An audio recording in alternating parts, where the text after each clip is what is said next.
Hello, everyone, and a very good morning to all of you. Distinguished delegates, presenters, and participants from SAARC member states and other regions around the globe. Ladies and gentlemen, I'm very thankful to all of you for joining us in the SAARC webinar on the study review of existing feasibility study of Karnali Chissapani hydropower for defining the way forward to materialize its development as a regional hydropower project. My name is Mohammad Umar Mukhtar and I am working at SARC Energy Center as a research fellow in energy, transport and environment. I shall be moderating today's SARC webinar, the aim of which is to disseminate the findings and recommendations of the study report among the stakeholders for adding value and making consensus of the terms of reference for updating the existing feasibility study to the policymakers, regulators, researchers, academia and other stakeholders from the member states. A part of our webinar includes presentations on the dissemination of a detailed study report.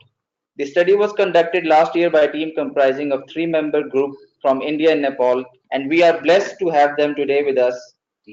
In addition to that, we have representative from the World Bank to represent World Bank engagement in hydropower and regional integration, and various financial instruments in supporting hydropower.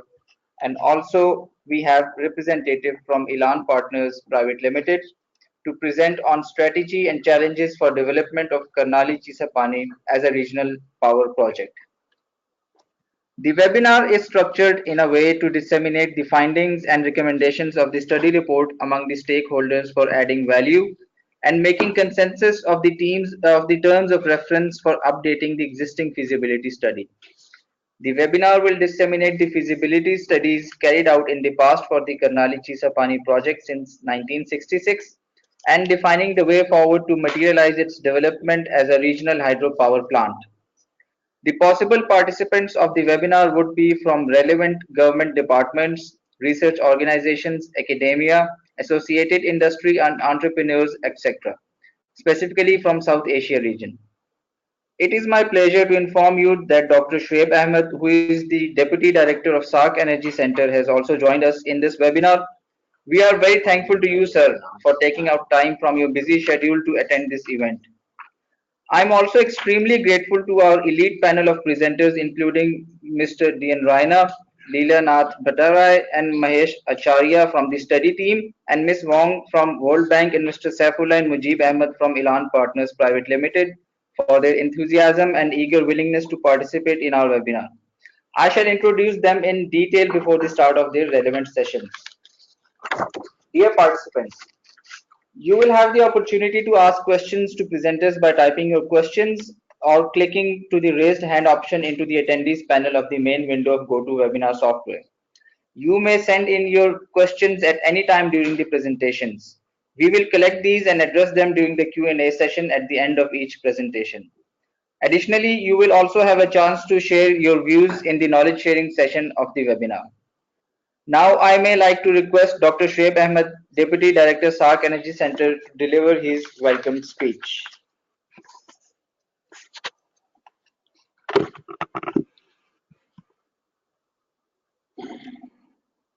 Okay, my dear friends, participants, and presenters of the webinar. Assalamu alaikum and very good morning to you all. I, Dr. Shoaib, on behalf of SARC Energy Center, Islamabad, Pakistan, welcome you all to this webinar on review of previously carried out feasibility studies of Karnali Chisapani hydropower project in Nepal and looking into the options for its development as regional hydropower project in the South Asia. It's a great honor for me to speak to you on this occasion and over a big 10,800 megawatt power project, which is expected to play its role in the future development and prosperity of the people of SAARC region. Dear participants, first of all, allow me to briefly speak about the SAARC Energy Center and its responsibilities. The inception of the center as a regional institute and a technical arm of the SAARC Organization on Energy Matters was approved in year 2006.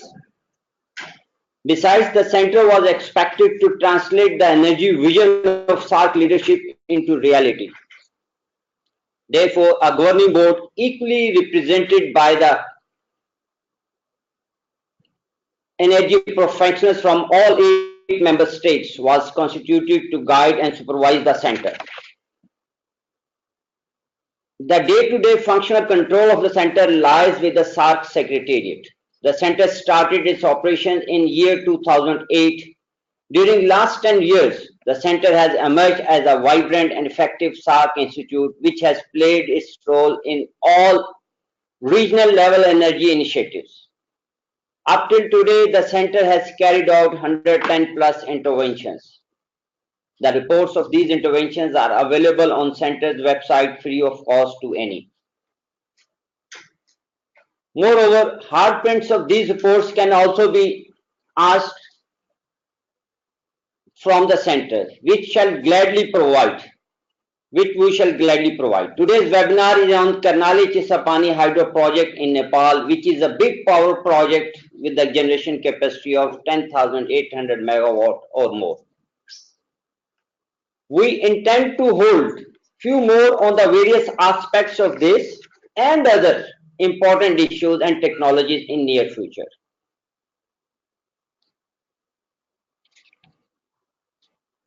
Dear participants, energy is the prime mover of almost all economic and technological advancements across the globe and consequently play a crucial role in the development of human life. Economic growth in South Asia can only be ensured by making energy accessible, affordable, and reliable. A holistic view of energy situation in South Asia reveals that optimal utilization of sharing of indigenous resources of the region needs to be prioritized since it would ensure energy security for the people of this region and shall maximize the socio-economical benefits for them. Dear participants,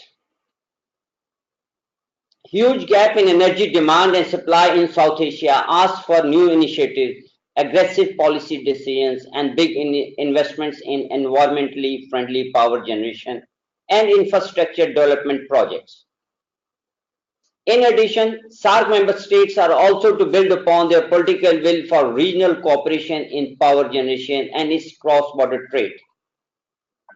Implementation of Intergovernmental Framework Agreement on Energy can be a right step in this direction. Studies carried out in the past with financial assistance of Asian Development Bank and others have established the benefits of having regional power projects and power markets in SARC region. In step with these past efforts, SEC therefore proposes development of a large regional hydropower plant in South Asia, mainly focusing on the huge hydropower potential of Nepal and Bhutan. Karnali Chissapani project is not new. In the past, many feasibility studies have assessed it as a feasible and doable project. The latest study was carried out in the late 1980s. Last year, SARC Energy Center, under the guidance of Government of Nepal, has initiated the review of the past feasibility studies. The aim of this review is to define the terms of reference for hiring the consultants for updating the existing feasibility studies of Karnali Chissapani project with respect to the changing conditions. The outcomes of this study also include the way forward to undertake the project as regional power project benefiting multiple member states. The objective of this webinar is to disseminate the findings and recommendations of the study report among the stakeholders for adding value, increasing awareness, and making consensus on the various aspects highlighted in the study. In this webinar, we shall listen to the authors and the peer review of the study report. We also have presentation from the representative of the World Bank to have bank's view on its engagement with such projects. We also have many stakeholders as audience in this webinar. I am delighted to acknowledge the cooperation and support extended by all of them in this regard. This depicts their resolve and commitment to the cause of energy and make it making it available to those who do not have it.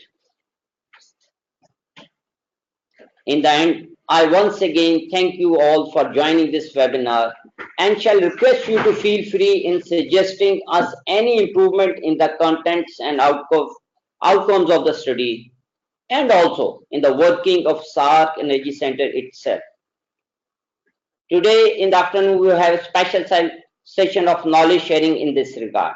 I would also extend my special thanks to the presenters of the webinar, authors, and the peer reviewers of the study, representatives of the government of Nepal, and others who have contributed in the Karnali Chissapani project in the past. Lastly, I wish you all a very comfortable learning and a knowledge sharing in this webinar. May God bless people of South Asia and give us strength to serve them better. Thank you very much and best of luck. Thanks.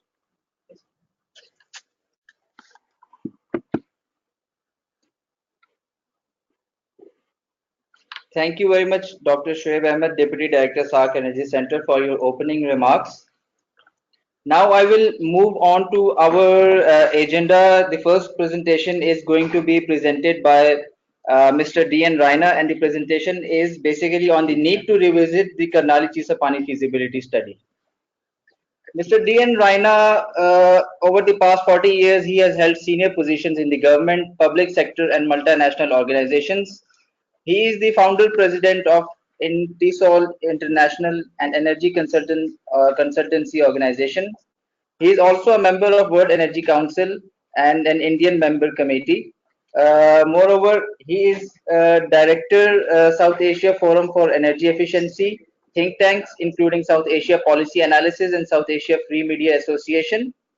Moreover, he has been advising the ministries of foreign affairs of Germany, Japan, United Arab Emirates, Asian Development Bank, Japan Bank for International Cooperation, Sumitomo Mitsui Banking Corporation, Energy Charter Secretariat, GTZ, and the SARC on energy issues across Central and South Asia. He has extensive experience in energy policy formulation and implementation, energy sector development, regional cooperation, and cross-border energy trade and energy infrastructure development. He has authored and co-authored over 2 dozen publications, including Regional Energy Security for South Asia, SARC Regional Energy Trade Study, Power Trade in between Central Asian Republics and with South Asia, pre-feasibility studies for interconnecting power grids of India, Nepal, Bhutan, Bangladesh, India, Sri Lanka, and for India-Sri Lanka Trade Project. Economic benefits, social analysis of power trade in SAGQ and power trade between India, Pakistan, and India, Sri Lanka, and impact of power sector reform in South Asia. Mr. D.N. Raina, we thank you for joining us, and I welcome you to this webinar. You may start your presentation session. Are you able to listen to me, Mr. Bhaskar? Yes, sir. Yes, sir. We can listen to you. You are able to listen to me? Yes, sir. We can listen to you properly. You may proceed. Right. Good morning, all people who are participating in this gigantic task of proposing a very mega project which will be next only to two gorges in China. Perhaps this will be the second biggest hydropower project in the world. If we take a look at the SARC region, we see that despite the fact that the major three countries of the region, I would say the four countries, that would be India, Pakistan, Bangladesh, and Sri Lanka, they got their independence in 1947. And we are already in 2017, we have already crossed. That makes over 70 years of our existence as independent nations. Though we have tried to progress in whatever manner we could, each one of us, not only these countries, but the other four countries in the region that covers Afghanistan, Nepal, Bhutan, Maldives, somehow the pace of development has not kept pace with the needs of life and the expectations of the people living in the region. Taking a look at the economic and social development of the region, we find that this is one of the poorest regions in the world when we take a look on the SAARC region. We do have some significant energy resources in the shape of coal in India, hydropower in all the countries lying on the foothills or across the Himalayan region. Then all of us have a very, very, very large potential for solar energy development. Solar, of course, being relatively new to the energy basket, it has been quite expensive to develop solar power projects. But coal and hydro, we have been depending and developing these two resources to a large extent over the period since we got independence. The environmental concerns about the coal development and the adverse impacts of coal burning have just decelerated the application of coal or use of coal for development of energy from the coal-based power stations. Hydro is one thing that we should have and we must immediately develop to the largest extent possible. What we also see that oil import dependence of the SAARC countries is as high as up to 100%. At the same time, we have a 3 lakh megawatt hydropower potential in the region, which is 300,000 megawatt. And if we compare the total installed capacity, the prevailing total installed capacity of the region, it is around 360,000 megawatts, 3.6 gigawatts versus the potential of 3 gigawatts.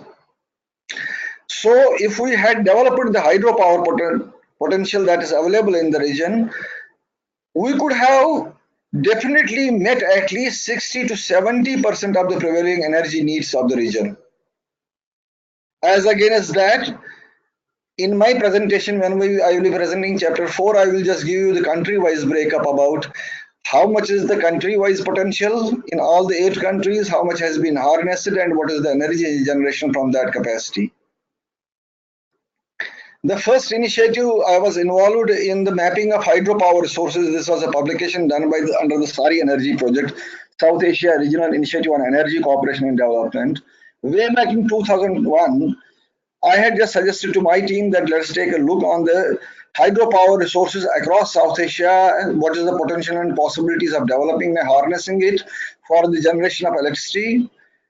That was done in 2001, but nothing much moved thereafter on that front. Then in the the first decade of the present century, the important study that was done under the aegis and with the assistance of the Asian Development Bank by the SAARC and SAARC Energy Center was the SAARC Regional Energy Trade Study. And in between these two dates, there was another study which was regional energy security for South Asia, of which I happened to be the team leader, and I had the experts from all the SAARC countries representing there, and we had also the country reviewers for each of the country, so that an authentic document would be published. So these were the 3 major things where the need for harnessing the indigenous resources of the SAARC countries was planned and was recommended and was highly recommended, but nothing much has happened till date. One of the major recommendations of the SAARC Regional Energy Trade Study, which was unanimously adopted at the SAARC level as well, was the SAARC Regional Energy Trade Study. Inter alia, it suggested the creation of regional and sub-regional energy projects from coal, from gas, from hydro, from solar, from whichever resources were available within the region. However, the things have not moved at the pace they should have. Karnali is one of the projects which was initially conceived of in early 60s, and the first feasibility study was done by the Japanese consultants under the Japanese aid in 1996. and then subsequently Mr. Leelanath Bhattarai will be just giving you the phase-wise and year-wise, which were the subsequent studies undertaken till date. I believe Snowy Mountains did another study, then some other organizations did some other studies. The NOR consultants did another study. The last study done was the one which was completed in 1990. December 1990, the final report was submitted. It was done under the aegis of the Himalaya Power Consortium, which had members from various international leading hydropower consulting companies. In 1990, when the feasibility study was started in 1986, it took 4 years to complete. And that time, the project proponents for this project were to be India and Nepal. It was to be developed as a bilateral project between the two countries, with hydropower as one of the major benefits, and the other component was the irrigation component, irrigation and flood control, which both of which are quite relevant even today. Now, with the SARC's decision to just develop the Karnali Chissapani as a regional project, the stakeholding pattern in the project will change. As of now, I am not very certain and I am not very enlightened about the aspect. Maybe Mr. Shoaib may be very pertinent and right person to answer that question subsequently, is whether all the 8 countries will be participating or only if some of the countries will be participating. As per the SARC Regional Energy Trade Study, the recommendation was made that these projects which can be developed in one of the countries and there are more than two participants in a project, that is 3 or more, would be a sub-regional project, and if all the countries are participants, that would be a fully regional project. Whichever way it is going to be developed, either as a sub-regional project or a regional project, it will have a stakeholding of various countries, which will make the stakeholding pattern change significantly than what was envisaged in 1986 to 1990. That is one important aspect that we need to keep in mind when we are discussing about this project. The second aspect is about since the past study was done 28 years back, much water has flown down Karnali River since then. The technology to implement the project has changed significantly. The environmental standards that were to be followed in 1986 or 1990, they have undergone a sea change with the global warming and other important aspects that are taking place within the countries, within the region, and globally. Rehabilitation and resettlement might not have been a very big task that time because the population was much lesser in those regions where the project site is and where the project is to be developed. It has undergone a sea change. And the rehabilitation settlement packages to be offered to the hosties of the dam or people who have to be rehabilitated as a result of implementation of this project have to be significantly higher than what they were at the time 1990 or 91. Due to the environmental changes and global warming, the water flows might have undergone a significant change. The water flow levels, the volumes, and the speed, and every damn thing that was prevalent and pertinent in 1990 or 1988 when the hydrology was done, it must have undergone a sea change. The other major important aspect and factor is the upgradation of the plant, equipment, tools, jigs, whatever is required to be just for implementing the project. There has been a sea change in those things, the capacity of the plants, the equipment to be used, the tools and jigs to be used. It is much easier and more mechanical now than it would have been that time. And we have new technologies available today to assess the seismology, the geology, and several other technical parameters can be checked with much more ease, and much more accuracy than it could have been done in 1990s. Since the project was a bilateral project conceived at the time in 1986-1990, I don't know what might have been the level of interest of the development financial institutions and the other financial private equity markets or capital markets across the globe. When today, if we conceive it as a regional or a sub-regional project, the interest of DFIs and the financiers will be totally different than what it would have been had it been a bilateral or a one country owned project. Seeing that gap in energy demand between 1989 or 90 and today, the energy demand has increased many fold in all the countries. I believe in 1990 the total capacity of the South Asia region, if my memory doesn't fail me, it was less than 80,000 megawatts, while as it is 360,000 megawatts today. That is a 4-5 fold increase over that period. Energy prices have increased significantly. Around 90s, we used to pay 50 paisa or 1 rupee for power. Today it is 4 rupees, 6 rupees, 8 rupees, 10 rupees, 15 rupees in different countries. And due to the latest technology and technological development, it is possible that the installed capacity that was envisaged at that time to be 1800 megawatts might be, it could go higher. I don't know how much it can be now. So to assess all these things, the changes that have taken place, the socio-economic environment that has changed, the technology and technological environment that has changed, it is essential to revisit the feasibility study that was done in 1990 and see what are the changes, how best we can harness this resource, and if we are able to lay a foundation stone for one of the biggest hydropower projects in the region that may lead to several other projects, maybe on the solar side or some other side as well. And if I take a look on the South Asia region as a whole, there is a lot of potential and possibility of not building cooperation, energy cooperation within South Asia only, but to extend our cooperation to the Central Asia on the west and East Asia on the eastern periphery of South Asia. And if we are able to manage that and we have a SARC regional grid, which permits and allows free flow of energy from east to west of South Asia, I can assure you that developing solar and hydro will reduce our dependence on oil imports, gas imports, and other energy imports significantly, thereby saving our own resources within each of the countries and also the region as a whole.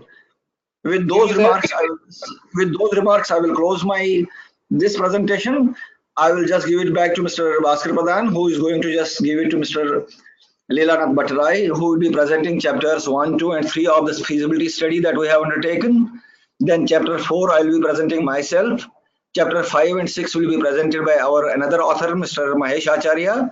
Then chapter 7, the way forward, will be presented by me. With that, we will conclude our presentation. Question and answers we will be answering at the end of our session. Mr. Pradhan. Thank you very much, Mr. Durganath Raina, for giving a detailed overview of why Karnali Chissapani feasibility study should be revisited. We now move on to our next presenter, Mr. Leelanath Bhattarai, who is going to present Karnali Chissapani hydropower project overview. Mr. Bhattarai has 34 years of professional experience encompassing a wide range of project activities, including planning, core engineering design, and construction supervision of hydropower projects. He has experience of leading teams in the planning, design, and implementation of a number of hydropower projects under different financing modalities, including multilateral funding agencies. He has extensive experience of working with the government organizations and agencies as well as public companies. Currently, he is working as an independent consultant advising government agencies, national and international consulting firms in Nepal on hydropower planning, design, and development. He holds degree in civil engineering and a master's degree in water resources engineering.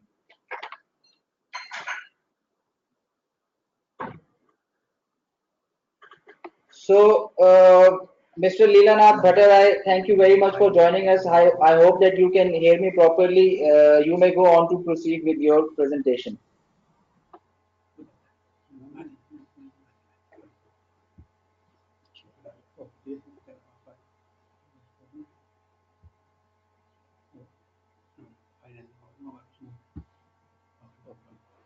Excuse me, Mr. Bhattarai, we can't hear you properly. Yes, I am hearing you very properly. Thank you very much. Can you very much? Can you see my screen? Yes, Mr. Bhattarai, we can hear you properly and we can see your screen. Thank you very much Okay. for joining us. You may proceed now.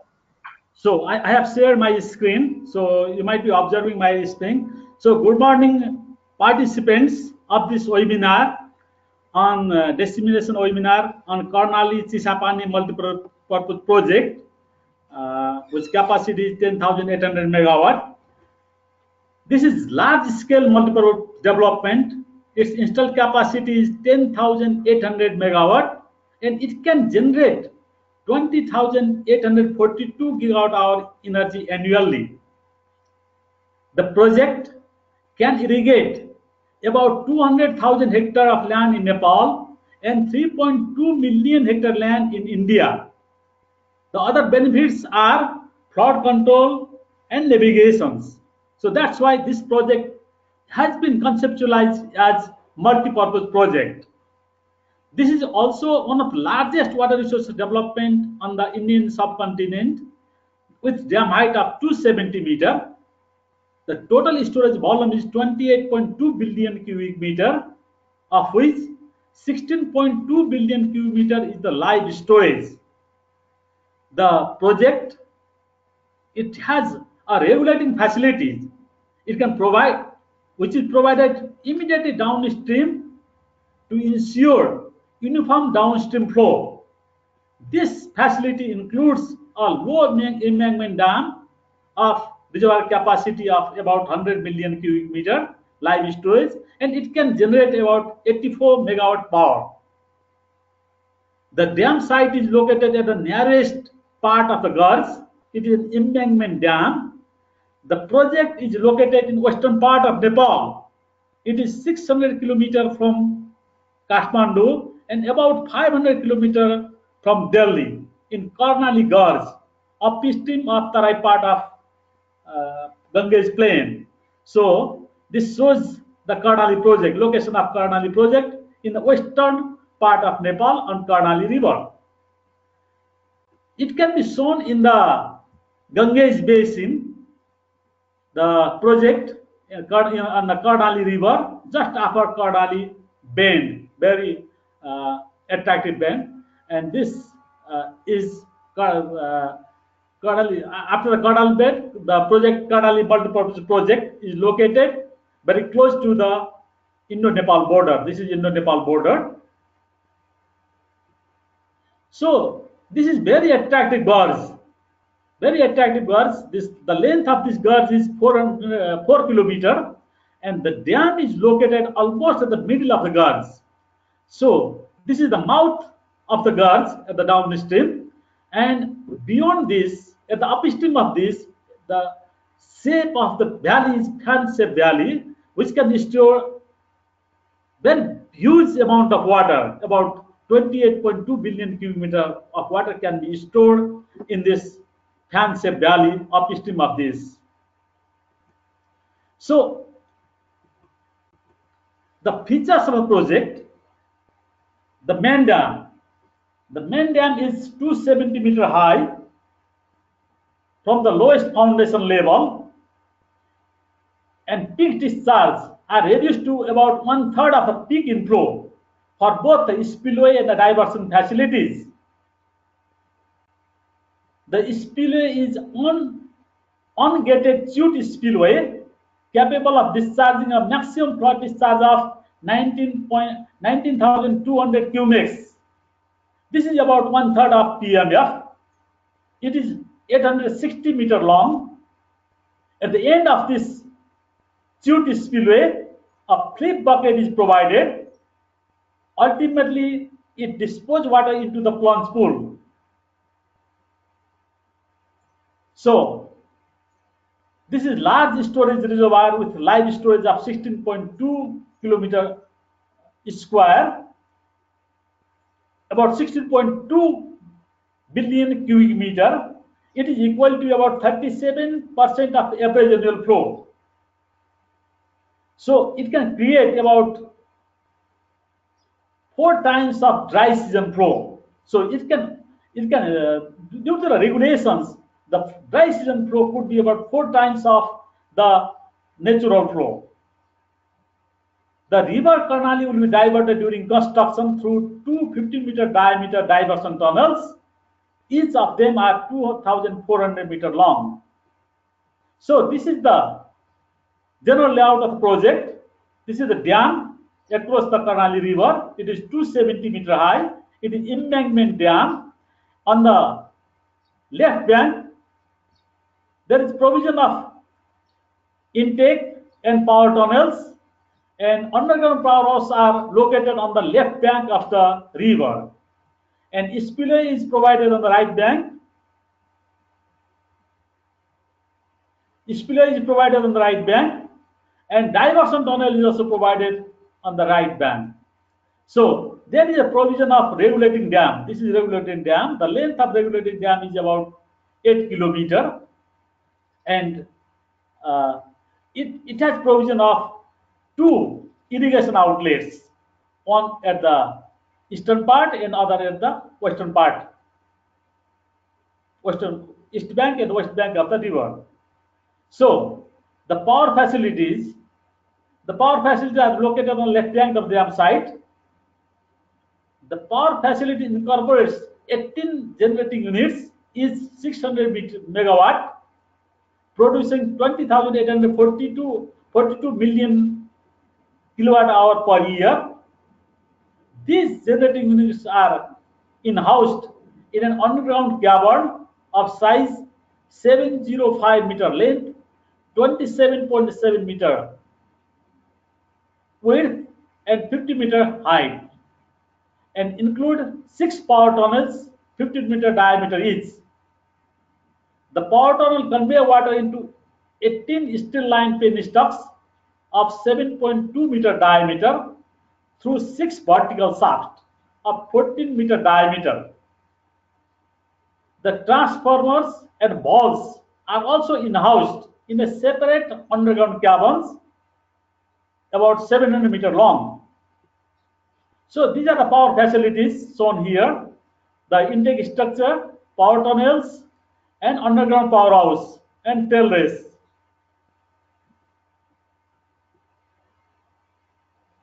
There is the provision of regulating dam. The regulating dam with maximum height of 24 meters is located about 8 kilometers downstream of the main dam. The regulating dam is provided to provide uniform daily flows downstream to ensure full irrigation benefits both in Nepal and India, and to maintain the natural riverine environment.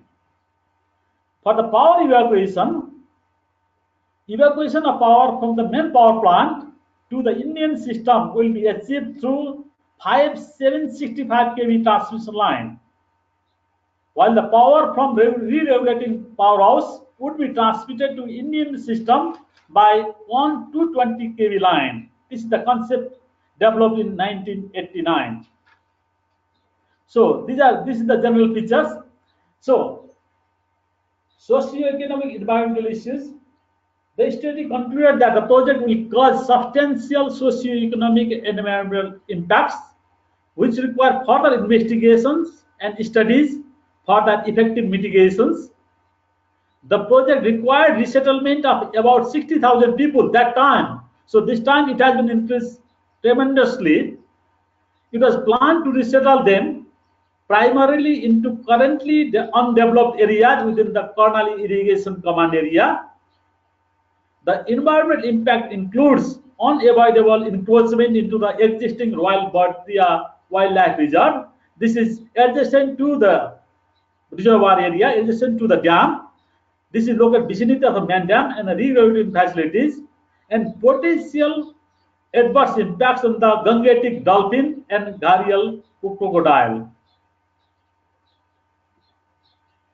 So for the project implementation, it was envisaged to implement the project in 17 years. The capital cost of project was estimated at 4.89 billion US dollar at 1998 price level. The economic evaluation has shown that the benefit cost ratio was 2.46, a very attractive project. These are the conclusion drawn in the feasibility study 1989. Feasibility study of 1990 concludes that the project configuration defined is technically feasible and economically viable and very attractive. However, the study is unable to confirm environmental feasibility of the project, mainly because of deficiencies in baseline data and field inventories. So, technical feasibility, as far as technical feasibility is concerned, a multi-purpose water resources project on the Karnali River at Chissapani is technically feasible. It includes 270-meter high gravel fill embankment dam and underground powerhouse on the left bank, transmission line, high capacity transmission line, 765 kV. However, more needs to be done on the geological and hydraulic conditions in the fan area affecting design and cost of the irrigation facility. So, during the feasibility study, the recommendation made by the Himalayan Power Consultant is more need to be done on the geological and hydraulic condition in the fan area at the downstream of the dam. The study also concludes that the upstream dam site, approximately in the middle of gorge, is superior due to the more favorable topography and a better geological condition and overall economy. Because the study considered two dam site, and upper dam site was found to be superior than the lower dam site. So as far as economic viability is concerned, the Chissapani project is economically viable and very attractive. So resulting net economic benefit and BC ratio was estimated at US dollar 9,972 and 2.46 respectively. As far as socio-economic feasibility is concerned, the study was not able to confirm environmental feasibility of the project through the study program because of deficiencies in the baseline data and field inventories. Additional feasibility studies are required to define an adequate program of mitigation, compensation, enhancement, and management measures. Furthermore, the consultant concluded that the time of completion of the study, early 1990, was a good time to proceed with the project from the view of the above technical economic aspect covered in the study.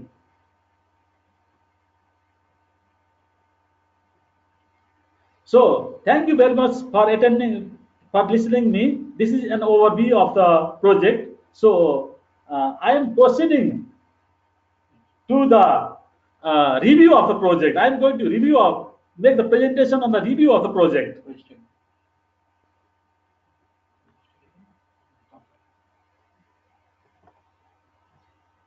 Thank you very much, Mr. Leelanath Bhattarai, for your presentation.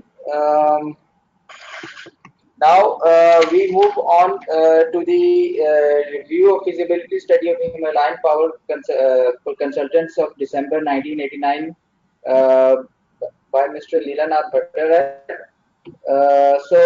Mr. Leelanath, you may continue your presentation from here onwards. For our attendees of this webinar, you may ask your questions by typing in the chat pane. We will collect your questions and then we will present those questions to the presenters at the end of this session during the Q&A session. So, Mr. Leelanath Bhattarai, you may proceed with the next part of your presentation.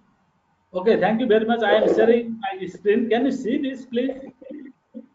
Yes, we are looking at your screen. Okay.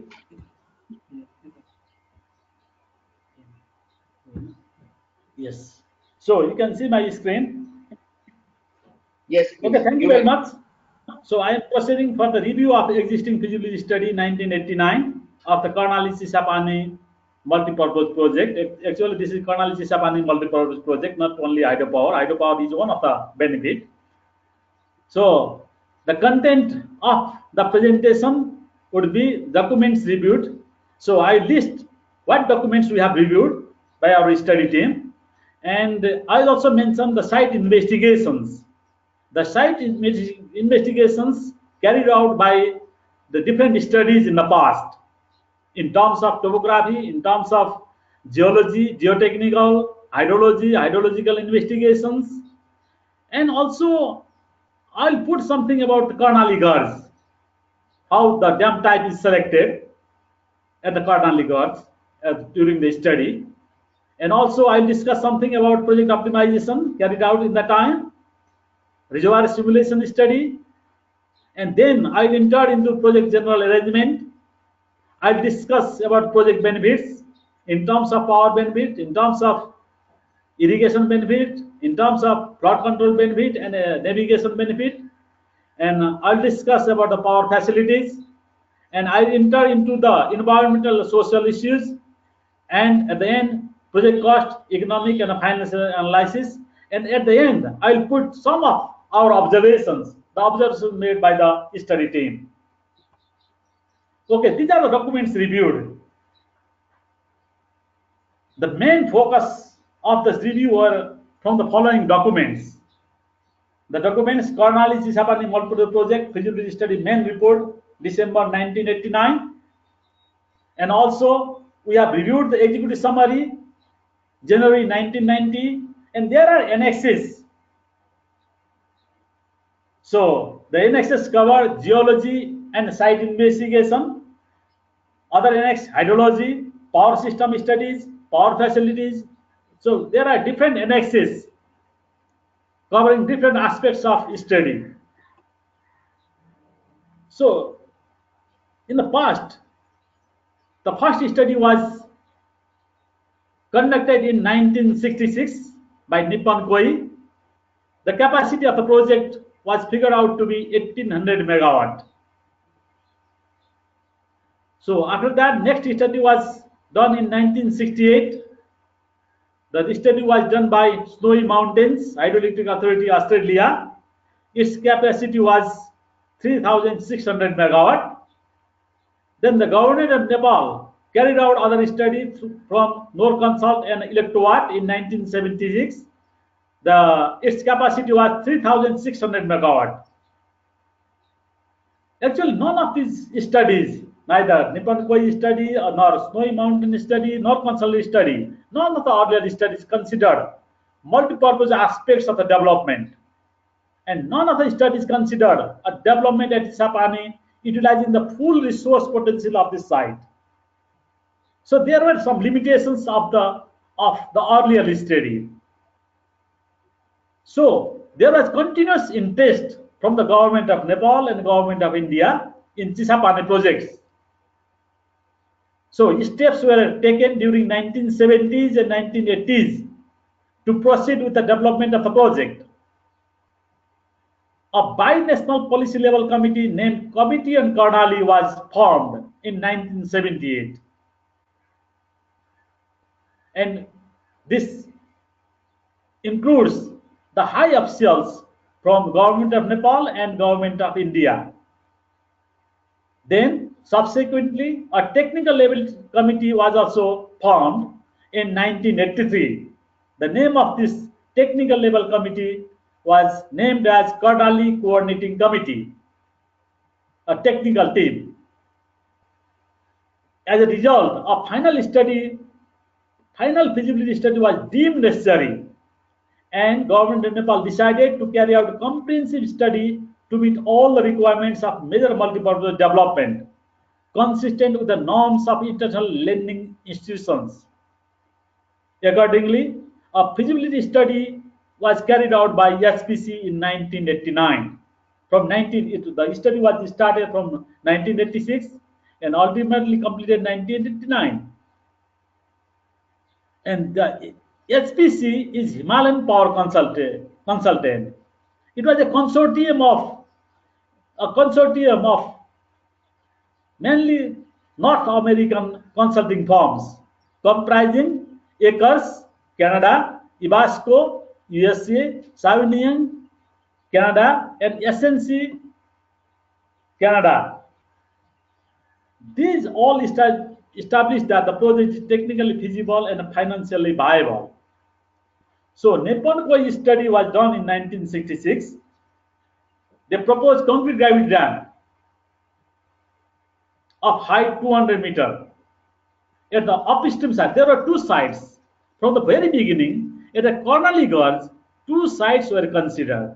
One was at the middle of the gorge, and other was at the almost at the end of the gorge, near at the upstream of the mouth of the gorge. So they recommend, the Nippon Koi study recommend 200-meter high dam at the upstream site. Its estimate the generating capacity of 1800 megawatt. A surface powerhouse at the base of the dam was proposed.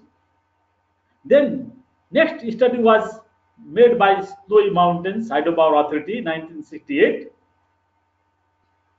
They reviewed the study conducted by Nippon Koi. But the review study questioned the feasibility study of the project configuration and its arrangement, and carried out alternative study of this arrangement with an embankment dam of similar height at the downstream side. So they choose, Snowy Mountains choose the lower downstream side, almost at the mouth of the gorge. And they recommend the alternative development of peaking project with higher capacity. The capacity was 3,600 megawatt. Then again, next study was done in 1977 by Norconsult and Electrowatt. This study recommended an embankment dam at the downstream site. So capacity was 3,600 megawatt. So with this, it was required to carry out a comprehensive study, and next comprehensive study was carried out by Himalayan Power Consultant in 1989. The scope of this study covers comprehensive field investigations. It includes topographical mapping, geological investigations, seismicity and tectonic measurements, and sedimentation and hydrologic data collection. Extensive investigation was made on the two alternative dam sites.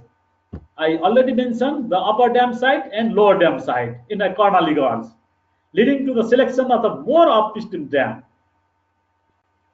The scope of this study also covered project design, cost estimates, benefits evaluation to determine the optimum scale development.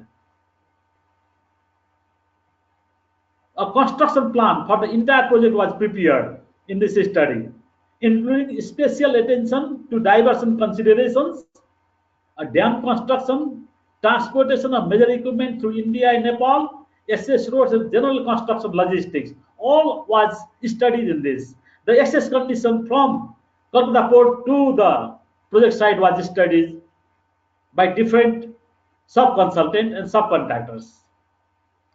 A detailed contractor type cost estimate was made in this study.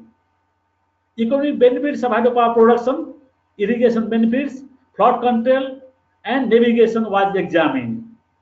Socio-economic and resettlement studies and environmental assessment of the project was carried out. So, this study, the feasibility study by SPC 1989, was the general guidance was provided by Karnali Coordinating Committee, a technical committee formed by the technical officials from the government of Nepal and the government of India. They provided general advice and a direction for the study. Overseas Bechtel Incorporated Canada was provided advisory services to the government of Nepal. They were assigned the job of advisory consultant. They supervise the support the government of Nepal to carry out the study and advise to the government of Nepal on the technical matters. So, site investigation. A comprehensive program was launched for the field investigation. The assessment is found to be based on interpretation of extensive data sets from site investigations. The site investigation during the study period of HPC, during the period of 1986-1989, and also the study examined all the previous investigations carried out under previous studies. They considered the investigations data from 1966 and 1977. Topographical mapping was done. Aerial topography, ground control survey, and topographical mapping were carried out in 1986 and 1987 by Kenting Earth Sciences Limited under the subcontract to SBC. It covered big areas, about 12.5 kilometers square the dam site, 60 kilometers square of the reservoir area, 3,901 kilometers square of western Tarai. So, what we can observe is this information in general is sufficient given the nature of the project site. However, it is essential to update the topographic maps to take into account the recent infrastructure development in the area using the latest technology such as LiDAR mapping technology. So we intend to update the feasibility study of 1989 in the regional market level. To update it, it is essential to update the topographic maps also. So the study team has realized and recommended to use the latest technology such as LiDAR mapping. So it is fast and accurate also, okay, dependable also. So as far as geological and geotechnical investigations is concerned, in that time, the consultant carried out investigation in two stages. They divided into stage A and stage B.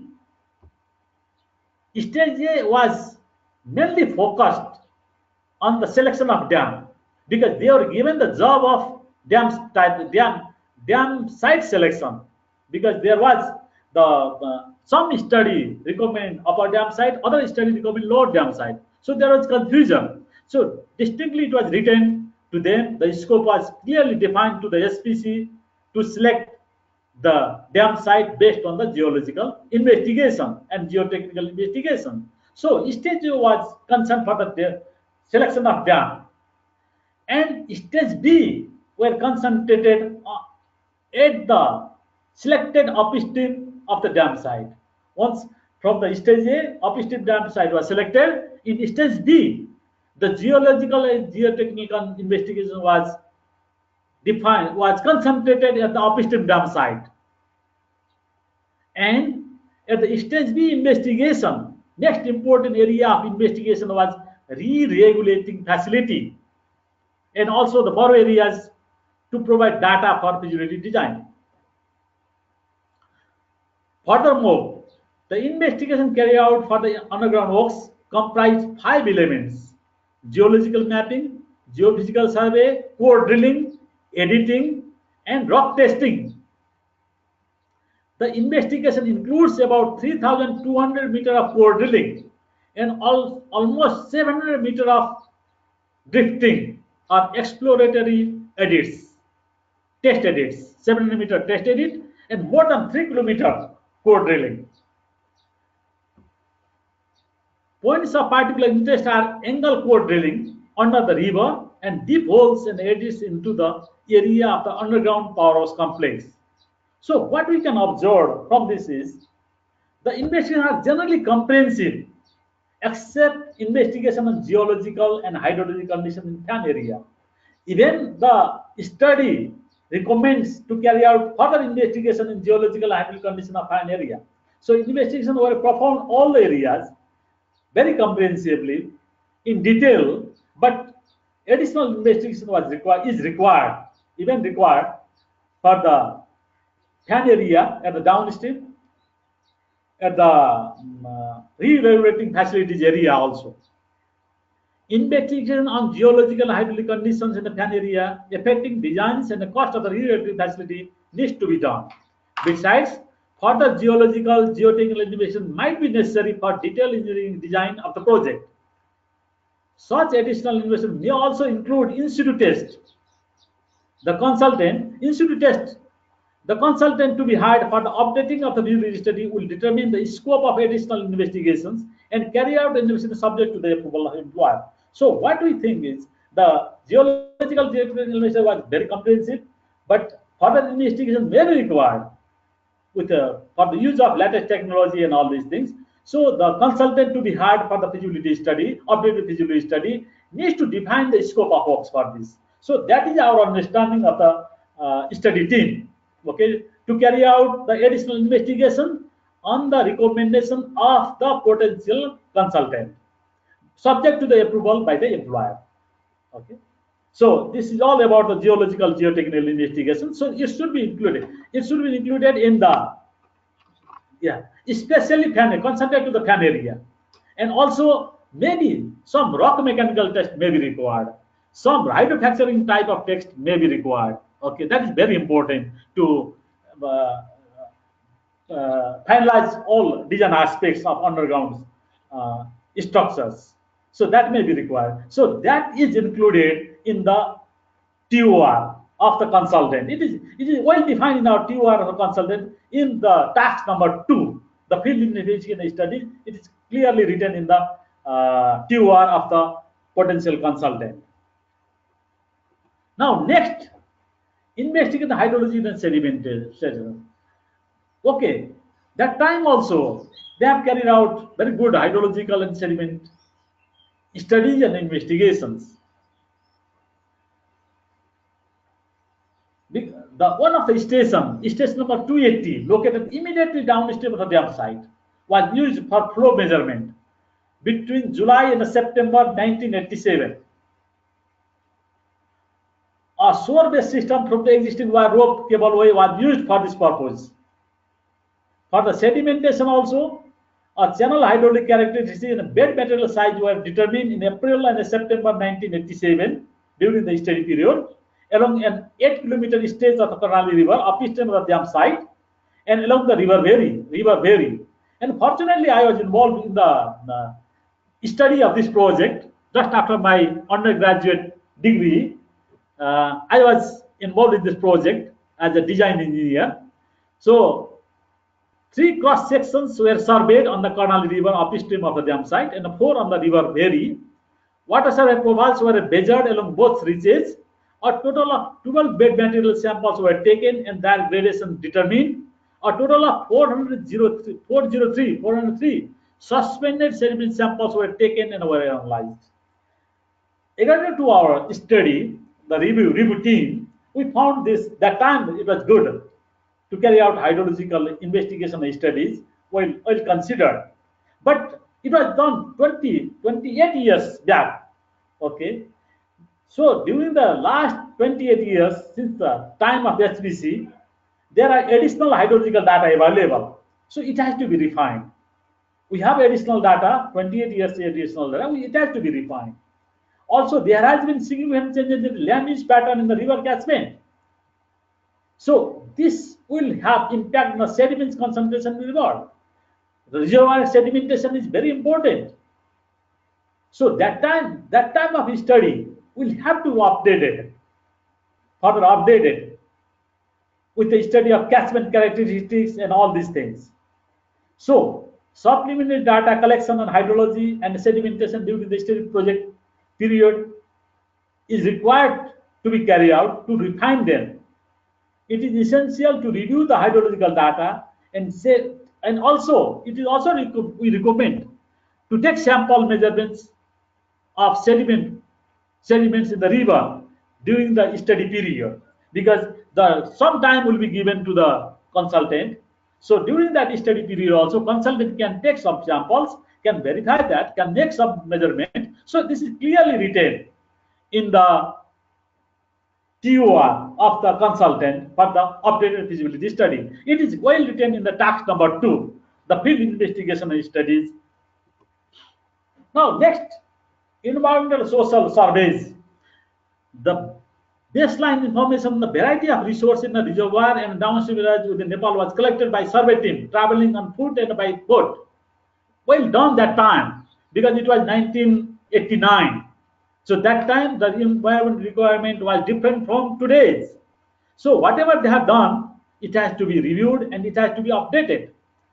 And they also, during that time, several helicopter and fixed wing reconnaissance flights were made over the reservoir area along the lower Karnali to gain an overall impression of the geomorphology and extent and the condition of forest and agricultural resources. So nicely it was covered to get the database, to create the database, baseline data. Besides, extensive socio-economic study was made with a total of more than 7,000 interviews to obtain database for socio-economic studies and resettlement planning of the population living in the impact areas. So, the study team, our observation is the environmental survey had to be updated to reflect the current information on the condition of the forest and agricultural resources to conduct full-fledged EIA, CIA, SIA, RAP, Rehabilitation Action Plan, Resettlement Action Plan. Sorry, this is Resettlement Action Plan, RAP. So it is required. The social economic surveys, it requires census and sampling. Social economic surveys, census survey, preferably it should be census survey, needs to be redone as the population in the project has increased significantly in the past 28 years. Furthermore, the socio-economic conditions of people have undergone significant transformation in that period, as people are moving away from the subsistence farming to other trade, foreign employment, and so on. So there is a lot of changes in socio-economic pattern of the area. So it has to be revisited. So this is established in the TOR also, the requirement, written in all the full-fledged EIA, SIA, and all these things. It is defined. So our study team has defined this requirement in the TOR. Now, our observation on geology and construction material. HPC has made conservative assumptions in the design of major structure and has recommended carrying out detailed geological investigation at these 3 locations during detailed design stage of the project. It is recommended that as part of updating feasibility study, the consultant would review the geology of the reservoir, dam site, and rewrite facilities and update as necessary, and identify the additional geological and geotechnical investigation to be carried out and carry out further investigation. And also for the construction material also, HPC study concludes that that material required for the Chissapani project is about 60 million cubic meter construction materials. That is the requirement they have estimated, of which 9 million cubic meter impervious materials, 39 million cubic meter shell fill, 6 million cubic meter filters, 4 million cubic meter aggregates, and 1.5 million cubic meter riprap. It should be obtained from the terrace deposits extending downstream along the banks of the alluvial dam. That is huge alluvial dam, but it has to be well investigations. The information on construction material, including the core fill materials, need to be updated during the feasibility study. That's why it is well written. Well, requirement is written in the TOR. Again, as far as hydrology is concerned, this is hydrology. In the hydrological analysis, the existing 36 meteorological stations located in the Karnali basins and 21 stations from the adjacent basins form the basis of data network that was used for hydrometric studies during the time in 1989. There are 5 principal gauging stations located within the Karnali basins, which are operated by Department of Hydrology and Meteorology. A flow gauge was set up near the mouth of the gorge at the Chissapani site in 1961, and the flow records are available since then. HPC used 25 years of flow data from 1962 to 1986 and has opined that the 25-year flow sequence is quite adequate for feasibility study purpose. Okay, the average long-term flow is estimated at 1389 cumex. There is a marked seasonal variation in flows with distinct seasonal variation. Average monthly flow range from 309 meter cube per second in February up to 4359 meter cube per second in August. The peak flood recorded was about 20,000 meter cube per second in 1983. The PM used for the design of Feasibility has peak inflow of 60,000 cubics. So our observation is the updated feasibility study requires to review the hydrology, update them, incorporating the additional flow information available in the intervening periods. Now, as far as sedimentation is concerned, in the sedimentation also, in the analysis part, 403 samples were collected. The in the average 6 hours, there it is from collected from 318 occasions in every 6 hours from July through September 1987. The Chissapani sediment measured load over the 3 months was estimated at 84 million tons. But 1987 was a low flow and a low flood year for Karnali River, because that time because the HPC measured in 1987, but it was a low flow and low flood year for the Karnali River. There were required some adjustment.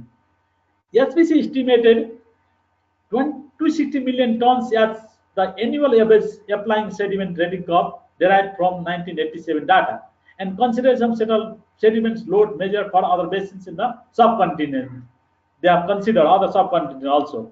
But our observation in this is the updated feasibility study requires review the hydrology, update them incorporating additional information from the field, investigation, measurements to assess the current status of the sediment flow in the river induced by the changed land use pattern in the river catchment.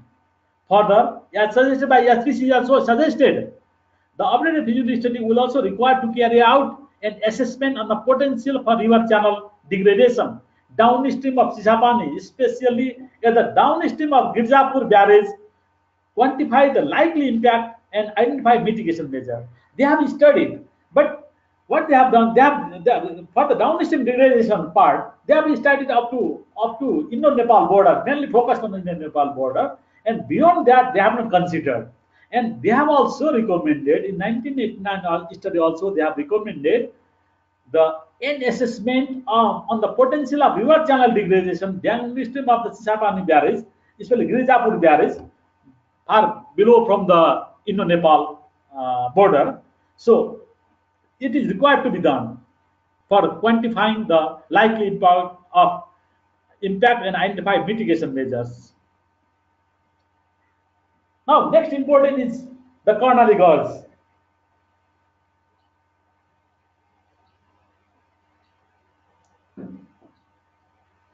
The Karnali Gorge is 4 kilometers long. At this gorge, two dam sites were identified since 50 years, 50 or even 50, 60 years back. So it was required to concentrate investigation in both the dam sites. So HPC did that. At the stage A investigation, they concentrate on the selection of dam site. Investigation was concentrated on the selection of a dam site. So they carried out investigation at the upstream dam site and downstream dam site. The upstream dam site is situated 2 kilometers upstream of the mouth of the gorge. It is the narrowest and deepest section, providing specific site advantage. Both the embankment type and the concrete dam are considered at this site, at the upstream dam site. At the downstream dam site, it is relatively wide gorge. It is close to the existing access facilities. It is close to the Chissapani barrage bridge area, access facilities, close to the east-west highway of Nepal, close to the access facilities and the sources of construction materials. It is close to the sources of construction materials, the lower dam site, because the huge fan area is very close to the lower dam site. The riverbed level is about 2 meters lower, giving a small increase in head at the same reservoir level. But in this lower dam site, only embankment dam was considered. So based on the dam type selection was made based on the investigation on these two sites, The HPC study considered 5 different aspects of comparing dam type selections, alternatives at both the dam sites. They have considered cost comparison, they have considered technical acceptability, they have considered impact of possible optimization changes to reservoir levels and installed capacity, and comparison was made with previous studies and concluded that the embankment dam at the upstream dam site was confidently selected in considering to this analysis. So now the dam site is final. The additional study need not to consider because it is well done investigation, but it is better to review that, but not to do other additional investigations. That is our observations. The consultants to be hired for operating feasibility study would review the location of the dam and the dam type and make recommendation on location and dam type based on the data, available data done by the HPC study in 1989. Now, next is project optimization. The objective of the optimization study was to determine the optimum size of the project, taking into account all the multi-purpose benefits and the long-term potential for the development in the Karnali River Basin. Optimization was carried out comprising cost and benefits for the project, primarily as economic analysis expressed as a net benefit and benefit cost ratio. The project was optimized considering only power benefits in consideration to uncertainty in the value of additional benefit due to increased river. Now, here we have to concentrate. The additional study has to concentrate this is the limitations of this study. This is the limitation of the study. Optimization was done primarily. The project was optimized considering only power benefits. They have not considered multi-purpose benefits.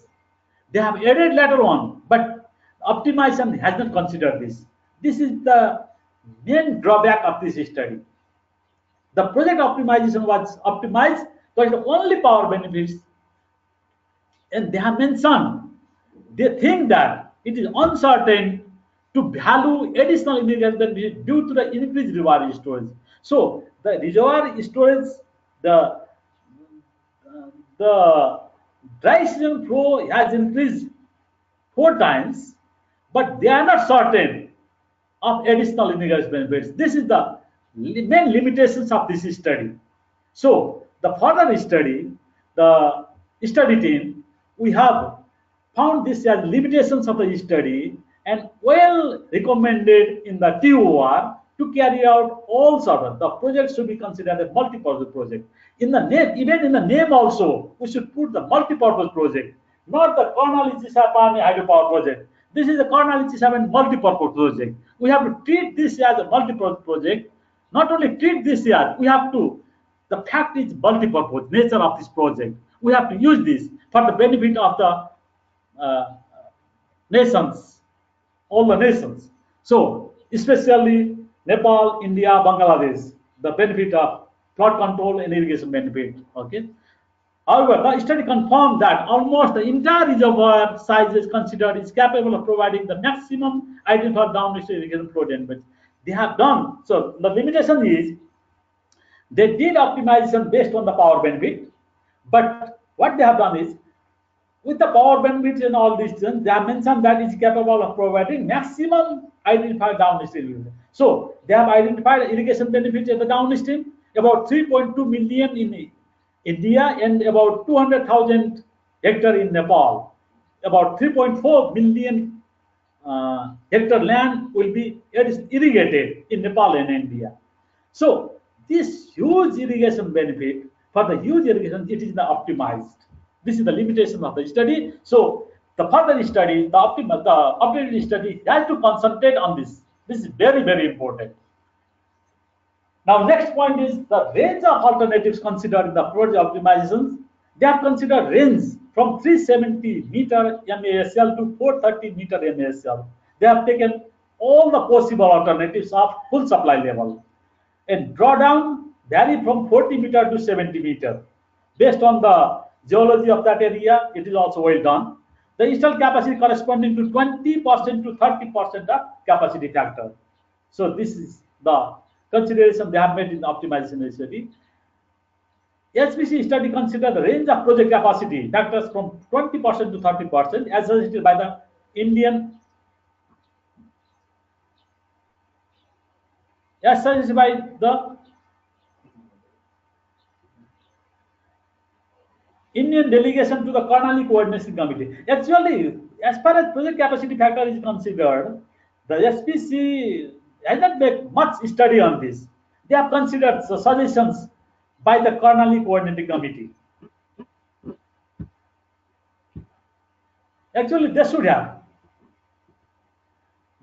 worked out something, but the study fails to work out this. This is other limitation also about the project capacity factors. Okay, they were taken as granted. Okay, it was given by Karnali Coordinating Committee. So it is lacking there.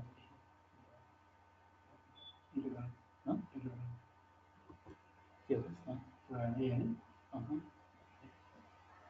It's okay.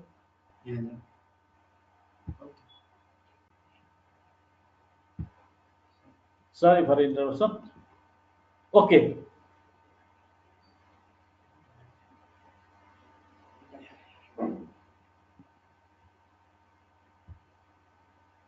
Okay.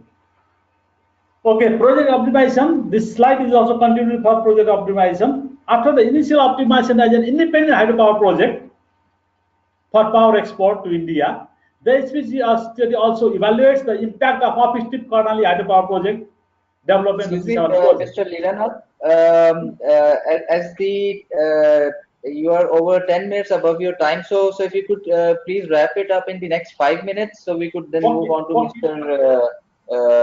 Raina for his presentation. okay. So for the optimization, WSPC requires to carry out a project optimization study in relation to multiple benefits, the South Asian power market, financial, institutional concern from the regional perspective. This is very important for the optimization. As far as simulation is concerned, in the simulation also, it is proposed that as part of the feasibility study, the consultant shall carry out the system simulation in light of the upstream development in the Karnali River Basin. There are many development in the Karnali River Basin and current generated practice also. The other upstream storage type hydro project also should be considered for the project reservoir simulation study. And for the benefit, as it is already presented, it is taken as power benefit project, hydropower project, but this is a multi-purpose project. It should be treated as a real in the true multi-purpose project, assessing the irrigation benefits and power benefits, flood control benefits. As far as irrigation benefit is concerned, as the pertinent data information irrigation potential was not available from the relevant office sources, the benefit were evaluated both with and without the Chissapani project.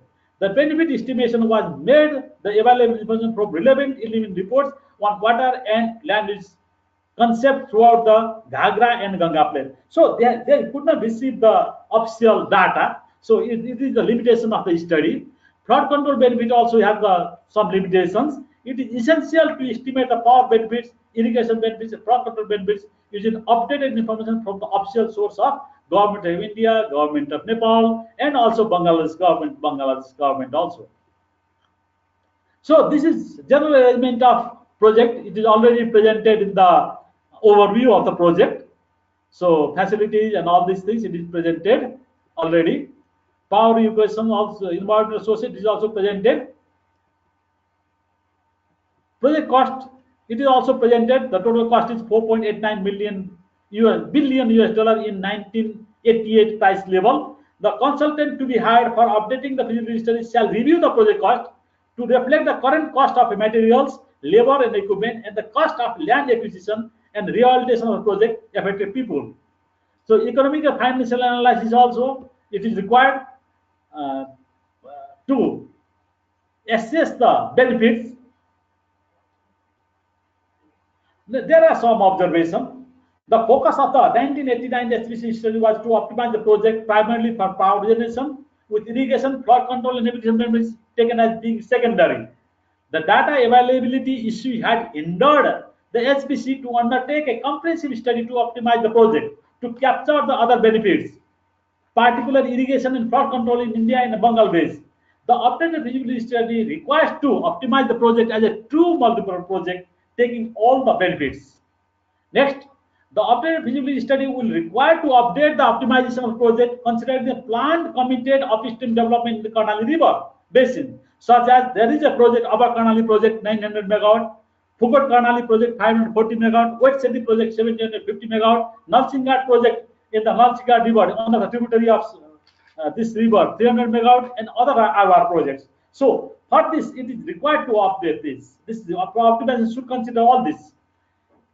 The updated feasibility study requires to carry out the project optimization study in consideration to irrigation, flood control, and irrigation benefits, the South Asian power markets, and financial and institutional concern from regional countries' perspective. This is very important for the optimization. Not only the fact that it's the financial institutional concern from regional countries, because it is being developed as a regional project, it has the concern has to be addressed in this.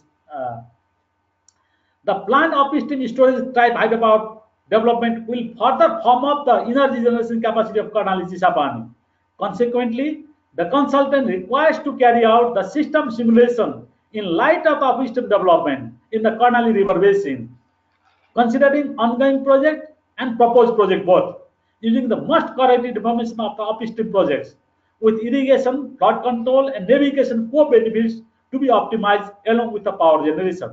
The power system simulation requires to be updated, considering the increase in demand, current plant under construction generation capacities in Nepal and electricity demand and current generation capacity in the regional countries. The consultant to be hired for updating of the feasibility study of the Karnali project shall review the power market both in Nepal and in the region. For this, the consultant will prepare electricity demand forecast in the regional countries and the generation technologies that are likely to be displaced by the project, and then determine the power benefits of the Karnali project, taking into account the current power market situation in Nepal and in the region. The HPC report has noted that the project benefit estimates were based on insufficient information. In power system benefits, they have written, since limited cost data was available from official Indian sources and unofficial sources and reasonable assumptions for comparative generation and cost characteristics, capital cost, fuel cost, and unit cost of generation used in the feasibility study would result into estimated power benefits less than the actual. The updated feasibility study needs to estimate the power and energy benefit by collecting the information from the official sources. So it should not be limited. The should not be limitations for the study. Okay, it is very important. Once it is being developed as a regional basis, so it will not be limitations, I think. Okay, as far as irrigation benefits is concerned, as the pertinent data information and irrigation benefits was not available from relevant official sources, the benefit were evaluated both with and without the Chissapani project.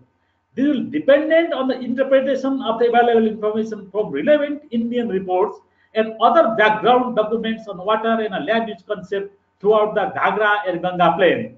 Furthermore, as the information on the downstream irrigation project is limited, the benefit estimate in this area is also in the conservative side. Owing to this, the updated feasibility study requires to collect relevant information from official sources of government of India, Bangladesh to define the irrigation benefits, Nepal as well. The flood control benefits in India and Bangladesh. The study has estimated flood control benefits further downstream in India and Bangladesh. It, however, states that such benefit in India and Bangladesh are very uncertain due to lack of data. So this is the limitation of the study. It has to be addressed very carefully. Thus, the total flood control benefits appear to be far less than the actual irrigation benefits. The updated feasibility study requires collecting relevant data in Nepal, Bangladesh, and India and refining the flood control benefits. In light of the above discussion, it is essential to estimate the power benefits, irrigation benefits, and flood control benefits using updated information. Although the study has stated that downstream navigation benefits are not significant given the river transport is not economically competitive with other methods of transportation, it may be worthwhile to revisit this conclusion backed up by a detailed analysis. So the consultant of the feasibility, updated feasibility study should review this and should do revisit the navigation benefit also by detailed analysis. Okay, thank you very much for your attention. Thank you very much, Mr. Leelanath Bhattarai, for your detailed presentation on the review of feasibility study of Himalayan Power Consultants of December 1989. Now we move on to our next presentation, which is the development of Karnali Chissapani as regional hydropower project. For this presentation, Mr. D.N. Raina, he will be the presenter. So, Mr. D.N. Raina, can you hear me now? Listen to you now. Okay, so Are you Mr. able D.N. to hear me? Raina, we can listen to you. If you could please present your presentation so that we may be able to see it as well. Are you able to see this chapter 4 now? No, we are not able to see your screen. Just a moment. Now you are able to see the presentation? No, sir. If you go What to the top, happens? there's sharing, and then sharing, you could be able to Just share a your moment. screen. Show control panel, people, video. You control therapy, mouse attendee. Make sure. Draw tools. Earlier I was able to make it. I don't know why it's happening now. Sharing. You have to go to the sharing, and within sharing, there is the show screen option. Just a moment. I am seeing on the right, extreme right panel, there is an arrow. Show screen. Then there is people can Yes, hear you. show Click. screen. You have to press show screen. Where is that? That icon I am not able to see.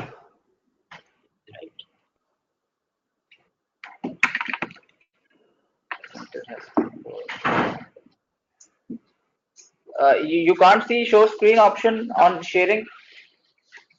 No, I am not seeing the sharing. I Hello. am not seeing. Sir, Sharing, I am not in your seeing. sir, actually in your control panel, just on the Yes. above of the arrow, orange button, orange arrow, you have to press that. Then your main control panel will be open. Ah, yes, yes, yes. Orange panel I have just Yes, seen. Now, yes. where You is the have to show press it. screen? Yes, I and am on the clicking top, that. Sharing, yes, sharing, sharing. Yes. sharing. Now there is a play button. Show screen button. Just, Big button, round button, play. You have to press that. just a moment. Sharing webcam and audio.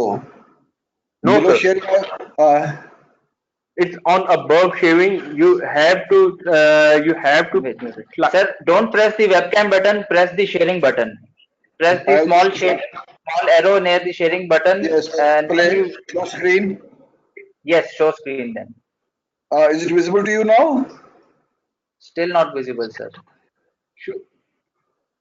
You are able to see, show screen? No, we can't see your screen. Now we can see your screen. Now. Just give me a minute, give me a minute. Let me just close it down or reduce it. Let me just go to this. You are able to see the presentation now? We can see your screen, but not the presentation. We can see the Google Chrome. No, Now we I can. just, Now we can. Yes, now we can see your screen. so I am present in the chapter 4 now. Yes, sir. I have a small request because we are short of time. So if you could please complete it within the allotted 15 minutes, so that then we I can will move make it on to 10 the next minutes. presentation. Don't worry, I understand that. We are already exceeding the time. I will just make it not more than 5 to 10 minutes. Sure, sir. Thank you very much. Because a lot of about the things that I had to speak has been already spoken by Mr. Leelanath. So I will try to rush through some slides. I'm not going to Sure. just. And sir, please make the screen bigger. Go to the full screen mode so that the whole screen, whole On my, presentation slide is visible. on my machine, it is full screen. Okay, sir. Yeah. Okay, sir. You may proceed now. Yeah. Are you able to see some figures in the a table in the screen? Yes, yes, sir. Yes. Yeah. I'm just giving you an overview about the energy resource endowments of the SARC region. This gives a country-wise breakup of the various energy resources that the region has. The first column gives the country name, second the coal reserves, oil, next one, then natural gas, biomass, then hydro, then solar power, and wind. Go to, if we just take a look on the second column, the coal, you will see the resources vary from 0 million tons in Maldives to 90,000 million tons in the case of India. Sir, your slide, we are looking at your first slide, the title slide. We can't look at the other slides. But I had just, you are able to see the title slide now? Yeah, we can only see title slide, but if you can move the slides so that we can go on to other slides as well. I have moved the slide. I'm seeing on my screen, it is a slide, and next slide is the table. You are not able to see that? No, sir, we can only see the first title slide. Just a moment. If you can close the presentation and run it again, that might help. Just give me a second. I will just close the presentation and then run it again. No, just a moment.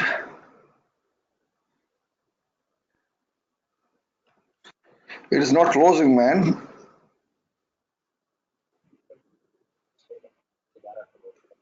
On air, just a moment. Yes, now we can see. Now you can see the slide? Yes, sir. We are on a table. I'm just giving you the name of the countries, the coal reserves here. I was discussing and explaining that now the coal reserves in case of Maldives, where my pointer is pointing to, it is 0, while as India has the largest coal reserve of 90 million tons, which is virtually the 5th largest coal reserves in the world. Oil, you can see it is minimal everywhere. Only two countries, that is India and Pakistan, and to a small extent, Sri Lanka have the oil reserves. India has 5,700 and 12 is Bangladesh. Natural gas, India 39, Pakistan 15, and then we move to 33. Total is 19.5. You are able to see this? Hello? Yes, sir. Yes, Yeah. sir. You may proceed now. Then we go to biomass. The figures are given here. The least biomass reserves we have in Maldives and the highest in Nepal. Then we move on to hydropower.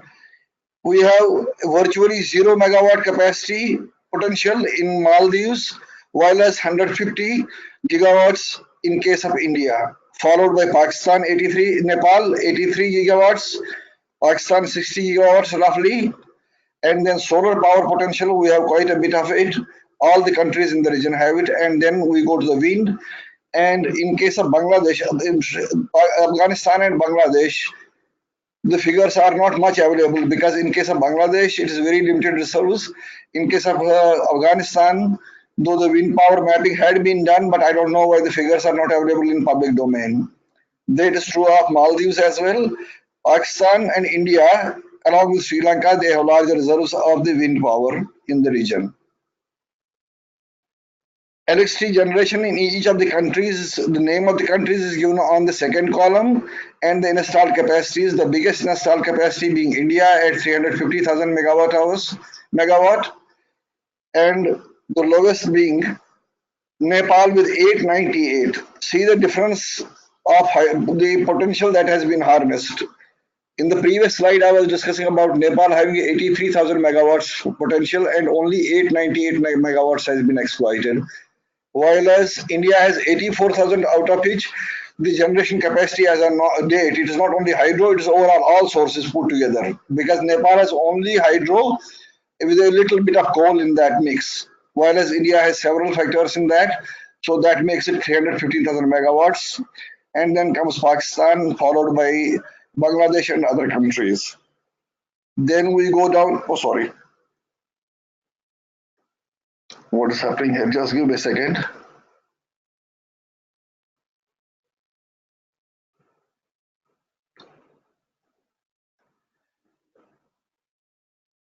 The next slide is access to electricity. When we come to access to electricity in South Asia, it varies from 15% in Bangladesh to 100% in Maldives. See the difference between the within the region. Only 15% people in Afghanistan have access to electricity, while as Bangladesh is 41%, Bhutan 60%, India 66%, Maldives 100%, Nepal 43, Pakistan 62, and Sri Lanka. Rather, the two biggest the people countries which have the highest level of access to electricity are Maldives 100% and Sri Lanka 88%. The per capita energy consumption of the SAARC countries is given in this slide, which varies from 49 kilowatt hours in the per year in the case of Afghanistan, goes up to 977 kilowatt hours in the case of Bhutan, and rest of all of us follow in between somewhere. Country-wise hydropower potential, which I had just discussed, stated in the previous at the introduction level itself.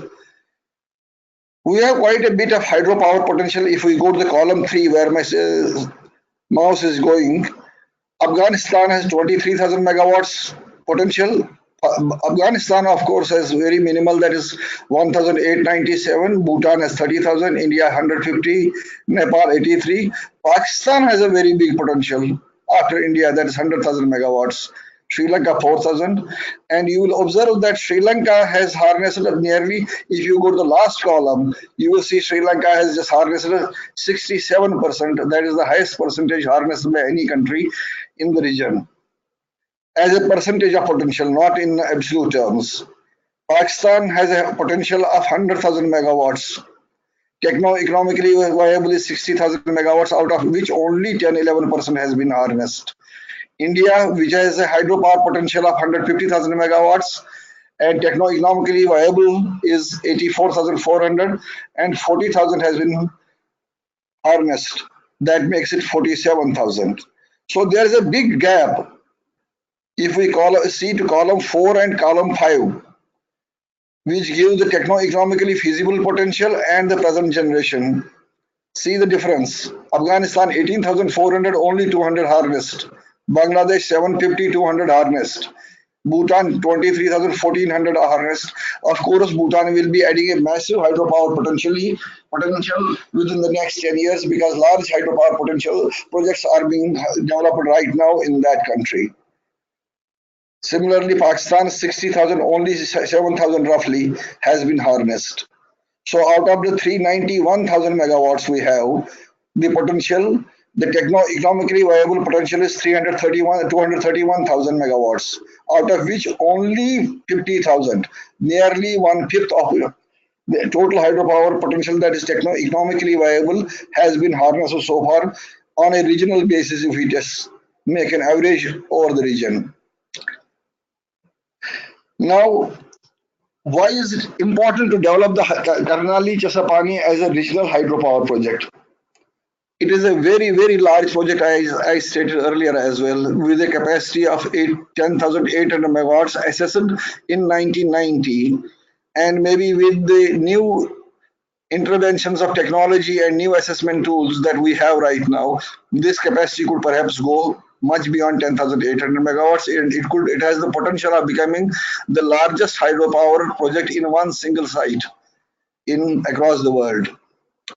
The second advantage would be the joint development by the SAARC countries, because when there is a single owner, the risk assessment of the financiers is very, very highly perceived. But if there are several developers for that project, there is a joint development by several countries, the risks get mitigated to a very large extent. So joint development will facilitate early financing, and even the cost of financing will be less. The third big advantage of developing this project as a regional project would be 100% energy generated by the project will be committed.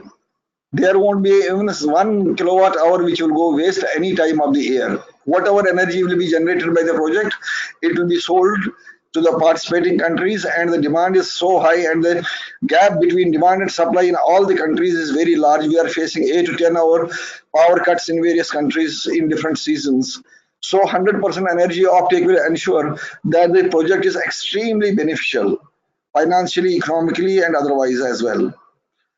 And spreading of risk through multiple shareholding will reduce the financing costs considerably. Another important factor would be the development financial institutions like the World Banks, the Asian Development Bank, the African Development Bank, or other banks, European Bank, or the Islamic banks, or whichever banks are there, are development financial institutions are there across the globe, and even the global capital markets. They will be definitely attracted to such a large investment of the magnitude of around 16 billion to 20 billion dollars by the time we come up the feasibility study. I'm sure that the project is going to be over and above $20 billion. Such a massive investment will entail the financing opportunities for all the financiers that you can see on the horizon. And with their expertise, with their assistance for the various kind of studies and other kinds of support, you can really have a very good project. Then the SAR framework agreement on energy cooperation electricity signed by the SARC member states commits all these countries to facilitate electricity flows across South Asia, thereby obviating the need to obtain the right of way for transmission corridors for the Karnali Chissapani energy that is generated from that project. Now I am moving to the next slide. We see the energy cooperation has the potential to encourage cooperation in other sectors. Interdependence between countries due to whatever reasons it is done. It builds trust. It builds cooperation. Once that trust starts building up, I am sure that the internal bickerings that we have within our misperceptions that we have between the countries or among the countries in the region will get reduced considerably. I am 100% sure about that because I have carried out several other studies as well, whereby I have just seen the benefits of a particular style of cooperation just encompasses other sectors of economy as well. That gives me the encouragement and helps me make this statement very confidently. However, before moving further, as stated by Leelaji as well, we need to do some further studies. That is the power market study. The quick brush has on the things to be just seen. There have been given by Mr. Leelaji, and the study report lists those things very in detail. Then willingness and affordability of consumers to pay for the Karnali power would be another important factor.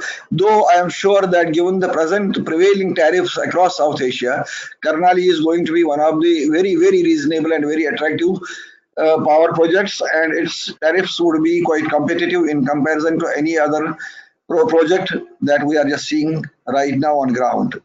Then the power system to evacuate energy from the project, because in the 1989-90 study, the main objective was to just generate electricity in Nepal and take it to the Indian power system. Now that we are contemplating that this project will be a multi-stakeholder project, maybe 4 countries, 5 countries, or 6 countries, or maybe all countries in SARC will be participants in this project. So there will be load flow studies and detailed other research studies associated with the transmission of energy will be required to do that. And energy security for South Asia, where I happen to be a part of the team or the team leader for that study as well. They also highlighted the need for harnessing hydropower resources in South Asia to meet the demand in the region. And I believe with that, I will just close my thing and I will request you to pass on the mic to Mr. Mahesh Acharya for presenting chapter 5 and 6. Hello? Thank you very much, Mr. Durganath Raina, for your presentation. Now we move on to our next presenter, who is Mr. Mahesh Acharya. Mr. Mahesh has over 25 years of experience in power sector in planning, power sector investment and financial analysis, procurement and implementation and project management in Nepal. He has led implementation of a number of power projects under multilateral banks financing covering generation, transmission and distribution. His experience also includes regional energy trade and cooperation in South Asia under SARI Energy Program, which is a USAID funded regional project for the promotion of energy trade among South Asian countries. Currently, he is working as an independent consultant advising government agencies in Nepal, bilateral and multilateral agencies on energy policy, power sector planning, hydropower, renewable energy, and related fields. He holds undergraduate degree in electrical engineering and master's degree in energy planning and policy, as well as another master's in management. So, Mr. Mahesh P. Acharya, you would be presenting your talk on TOR's cost of hiring consultants and the way forward for the Karnali Chisapani hydropower project. Mr. Mahesh, can you may proceed with your presentation, and I hope that you are well connected and we can hear your audio voice. Yes, thank you very much. I'll be continuing with the the same presentation that Mr. Bhatrai presented before. Um, Sure, please go Basically, ahead. I'm focusing on the preparation of the terms of reference and its content. As was discussed previously by Mr. Bhatrai, there are a number of observations that the team made by way of gap, to identify the areas that need to be addressed in the updating of the feasibility study. Those have been incorporated in this terms of reference. Basically, the objective, as you understand, is to prepare the project leading to implementation. That means one is to update the feasibility studies of the project, and second one is to prepare the detailed design, leading to the preparation of construction document, tender document, and other related documents leading to award of contract to the consultant to the contractors. So basically, we have broken down this the activity into two phases. First phase comprises of updating of the feasibility study, the SPC feasibility study, and most of the all the gaps that we have identified in the review will be incorporated here. So besides, as was mentioned by Mr. Rainer, detailed study on the power market, power systems, and willingness of consumers to pay for the electricity in the region is one of the additional areas that we have to cover in this study. And in the given change scenario in the region, for example, in the current situation, because of this climate change issues, hydropower has taken front stage. Hydropower and other renewable energy has taken the front stage. So from that perspective, also perhaps further analysis has to be done. Then it also includes how this project is to be financed. This is a significantly large project. The financing is an issue, and also the implementation what modality to follow is another issue. Those also has to be identified and analyzed as part of the phase one of the project, and the risk analysis has to be done. These are the areas we have proposed under phase one. This is basically updating of the existing study and with some additional coverage. And based on this phase one study, since this will also include updating the financial analysis. So once we determine that the project is feasible, given the risk associated with environmental social aspect of the project, which, as you have noted in our earlier presentation, SPC feasibility study has not covered to that detail. And in the given situation, the level of resettlement that necessary may be significantly higher than what was there during the 1989 study period. So once we determine that this project is feasible for the regional development, then we propose to go for phase second. So basically, we are proposing that the consultants should be hired for the phase one study, and if they find if the project is found to be feasible, then that particular consultant can be retained for second phase of the study, or if the performance is not as desired, then perhaps another consultant can be selected. So basically, in phase second, we'll be carrying out detailed design, including modeling of the structures, hydraulic modeling, of the structure, including mathematical modeling. We have proposed two types of modeling. One is mathematical modeling, this numerical modeling. Another is the physical modeling. And then that will be followed by detailed engineering design of the project components, and also refinement of the benefits, and ultimately leading to the refinement of the project and various documents, including drawings. So in phase one, we have identified here 12 tasks. One is the inception report on the assignment, is inception report, and second one is review and update site investigation and studies. Third one is review and update hydrological, meteorological, and sedentological studies. And task 4A, basically it's a 13 task. Task 4A is regional power market and austerity studies. Task 4B, willingness and affordability of consumers in the region. And task 5, review and update the power evacuation study. And task 6, review and update project configuration and project components. And next task 7 is review and update of project organization study. Task 8 will consist of review and update of reservoir simulation. And task 9, review and update of and conduct detailed environmental and social studies. And task 10 will be review and update of project benefit system. And likewise, ultimately, it will go end with the analysis of institutional arrangement for project implementation. These are the various tasks. And in the following slides, we'll review what is proposed to be undertaken as part of each study. In task one, as we mentioned, this is basically inception report preparation. So here, as usual, the consultant is expected to review the 1989 study of the project. And identify the key areas which require additional work besides what we have written in our TOR. Probably if the consultant can identify any further gaps, then they can recommend here and accordingly plan for further investigation and the planning of the work in the field, visit to the site, and establish the methodology and procedure for studies and the preparation of the inception report. This is what is included in the task one. Task second consists of review and update of site investigation studies. Yeah, basically, they will be carrying out this topographical survey, as was discussed before by Mr. Bhattrai. So we have proposed LiDAR mapping as one of the ways to prepare these topographical maps. And further hydrological, meteorological, and sedimentological investigation has to be carried out as part of this. And perhaps these issues have been discussed already in a joint upon by Mr. Bhattrai. So I think there's not much need for me to dwell on this further.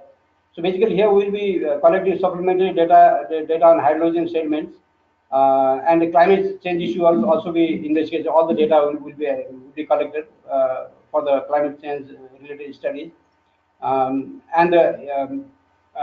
the likely increased erosion in the catchment areas will also be investigated, and comprehensive investigation to reduce long-term reservoir sedimentation will be studied here. Those will be the outcome of this study. And in addition, this geological and geotechnical and construction material investigation, as I discussed earlier, will be taken care of here. And seismological investigation will also be carried out. This is very important in light of the recent earthquake in 2012 that Nepal faced. So, there are this parameter design basis earthquake and maximum credible earthquake. These are the parameters that I think they have to take care of, which were not considered in the earlier study. Investigation related to glacier outburst. Bluff is one area where we think further study has to be done. Although there is little likelihood of bluff being encountered in that area, but still we see that this has to be taken care of in the updated feasibility study. And another one is environmental and socioeconomic survey.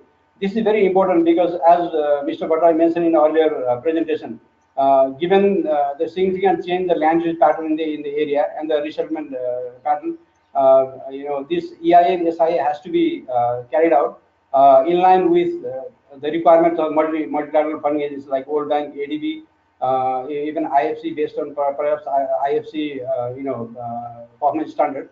So this has to be taken into account in detail. Actually, this activity has to be implemented in detail. Task third is, it's a review and update of hydrological and sediment. In task two, this data has been collected. Now here we propose for the additional analysis of those hydrological and sediment related, study. Uh, in that, in addition to that,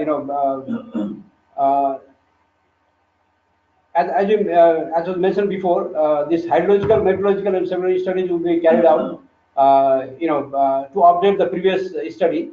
And in that, long-term stream flow, flood frequency analysis, including PMP and PMF, has to be updated. Reservoir simulation has to be, updated. Power potential has to be updated based on the, current development of stream development. As was mentioned before, there are a few projects, some reservoir, some ROR project that's being implemented upstream of this Karnali River. Those, the regulated flow from those projects has to be taken into account while updating this power potential of this project. And the dam break analysis is another area that has to be taken care of. And hydrological study has to take into account long-term stream flow at the project site and flood frequency analysis to reassess the appropriate design flow in light of the change design pattern in the flow, maybe because of climate change or because of upstream development. And sediment related study has to be updated, as was mentioned before. Few observations, few samples were taken in the previous study, but there has to be assessed in detail. And this is important in light of the change in catchment area upstream. So there may be a significant change in the sediment flow in the river. Similarly, we have also asked to update this meteorological study because in the meantime there have been a lot of information on the rainfall characteristic and other and temperature variations. Those will be available from the government offices. Those has to be taken care of and utilized in the updating of the study. And also, as I mentioned before, the effect of dam construction upstream of the Karnali Chissapani project site will also have effect on that. And based on that, this will be input for the simulation study of the reservoir simulation models. Those will be this will be the major input to that. And the assessment or estimation of the load flow due to glacier lake outbursts, as has been mentioned before, this will be part of the study. And determination of reservoir storage in consideration of the load pattern and its growth potential and technical aspect. So this is one area where I think significant focus has to be done. Earlier, project optimization was carried out for Indian power market basically. So here, this has to be reviewed, as was mentioned before, not only for the power benefit but also for the other benefit, irrigation and flood control benefits, and perhaps even for the for those river transportation kind of benefits has to be taken into account. Mm. And also, climate change is one area that is a new area that has to be taken into account in the analysis. So, in task 4A, we have proposed to carry out the power market study for Nepal, India, Bangladesh, Pakistan, and Sri Lanka. If this project is to be developed as a regional project, and similarly in Power 4B, we have the project although found feasible on technical ground in the HPC study, given the additional costs that are likely to be incurred in social and environmental safeguard related activities.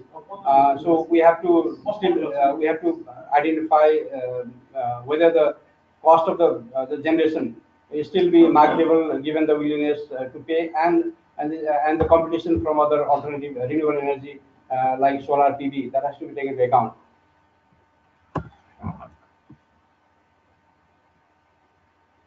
And in task 5, we have proposed to review and update the power evacuation study. In the earlier study, the HPC study of 1989, this power was supposed to be consumed largely in India because then the power market in Nepal was very small. So now the things have changed. Actually, Nepal power market has also grown significantly, and as we plan to develop this as a regional project for the South Asian countries, So we have to take into account, larger power market in the South Asian region. That has to be taken into account. And evacuation system for that, all those transmission facilities for that, the current status and what is necessary has to be worked out in detail. Perhaps in this, major load center will be India, Pakistan, and Bangladesh, and also to some extent Nepal. So this has to be, this potential load center has to be taken into account, and how those load center could be connected with these powers, with the power generation from this Karnali river has to be taken into account. So this has to be, the study has to be done for that. And in task 6, we have proposed the review and update of project configuration and project component. As I mentioned before, although this SPC study was, at the technical level, was a comprehensive study, they carried a number of, analysis, and they were well done. Still, we have proposed that, those, whatever they have proposed in terms of the structure, location has to be reviewed at least. And one area, there's a gap is there. They say that for the re-regulating dam, the geology was not, confirmed at that point, because the, sufficient geotechnical investigation were not carried out. So that part has to be taken into account in detail. Yeah. Besides, we have proposed to review some of the,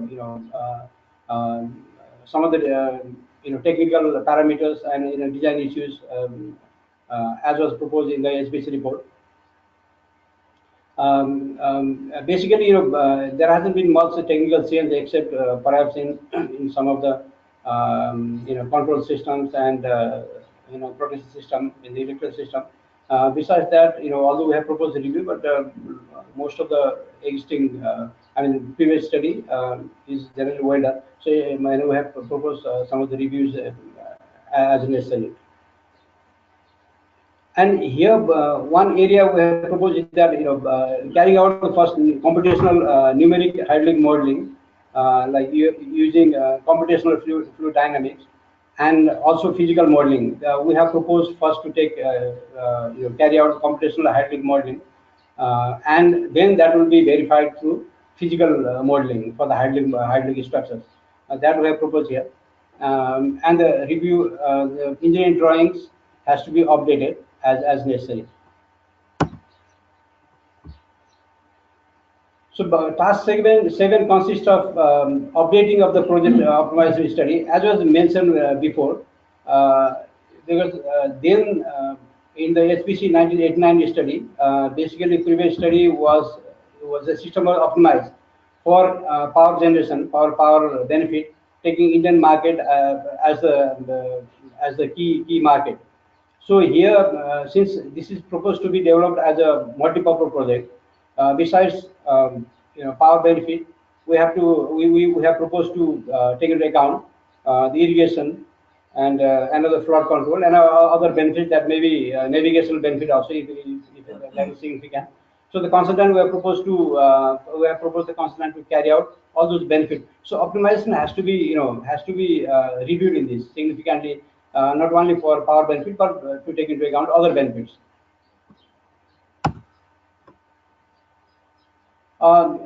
Similarly, as linked to the system optimization is the reservoir simulation study. This has to be again redone. So we have proposed this to be done again, taking into account all those those benefits, irrigation, flood control benefit, besides power benefit. So in taxonomy, we have covered the need for review and updating of the environmental impact and safeguarding studies. When this 1989 study was carried out, the concept of full-fledged EIA, SIA, RAP was not there, because even Nepal government we didn't have any regulation on environmental related activities, like EP, Environmental Protection Act came later on, and environmental protection rules that followed was subsequent to that. And also the multilateral and bilateral agency did have stringent social safeguard related requirements and resettlement related requirements. So now in light of the change legal regulatory environment, related to the environmental and social issues. So this environmental and social related activities study has to be updated completely. Basically, EIA, SIA, and RAP and whatever, all those activity has to be prepared. And also nearby area is the buffer zone. Buffer zone is the nearby conservation area. So those area also has to be the impact on the development of the project in those conservation area also to be taken into account. This I'm sorry for this error here. Not this ACRP. This is a RAP preparation. Further, based on that EIA, SIA, and resettlement action plan or resettlement plan, the environmental social management plan has to be EMP has to be prepared, and also possibly if it is to be financed by some donor agencies, then the indigenous and vulnerable communities development plan has to be prepared. These are the new requirements which were there as part of the audit study. And also, since the land use pattern and the number of population affected, likely affected people, households and population has significantly increased since 1989. So we have proposed that to carry out full, update our new census survey and identification of the plot of land, those who will likely to be affected by the project to be acquired. Everything has to be updated. This area, I mean, this particular study has to be significantly updated actually. And environmental social management plan, detailed monitoring framework also has to be prepared as required by various guidelines. And also assess the capability of the HPP agencies to implement all those project this project, including financing and monitoring and also other related activities, and to assess their capacity and to identify areas where the capacity enhancement has to be is necessary. And also public hearing as part of the EIA process has to be taken into account. Now, as we mentioned before, the project benefit stream has to be updated. As you said before earlier, power benefit was the major one. So now, once you take into account this irrigation and navigation and flood control benefit as core benefits of the project, so the project benefit has to be updated. Power benefit, irrigation benefit, flood control benefit, navigation benefit has to be updated and evaluated, I think, in terms of quantitatively. Now, once we have all those tax, previous tax taken, implemented, then finally it's updating of the feasibility study. So this is a part of the final deliverables that we're expecting from the consultant. So basically, these four deliverables will be there. Review and perform past design studies, review and update construction planning and scheduling, review and update post project cost and quantity estimation, review and update economic and financial analysis. These are the key deliverables that will be that we will expect to have as part of this phase one of the study.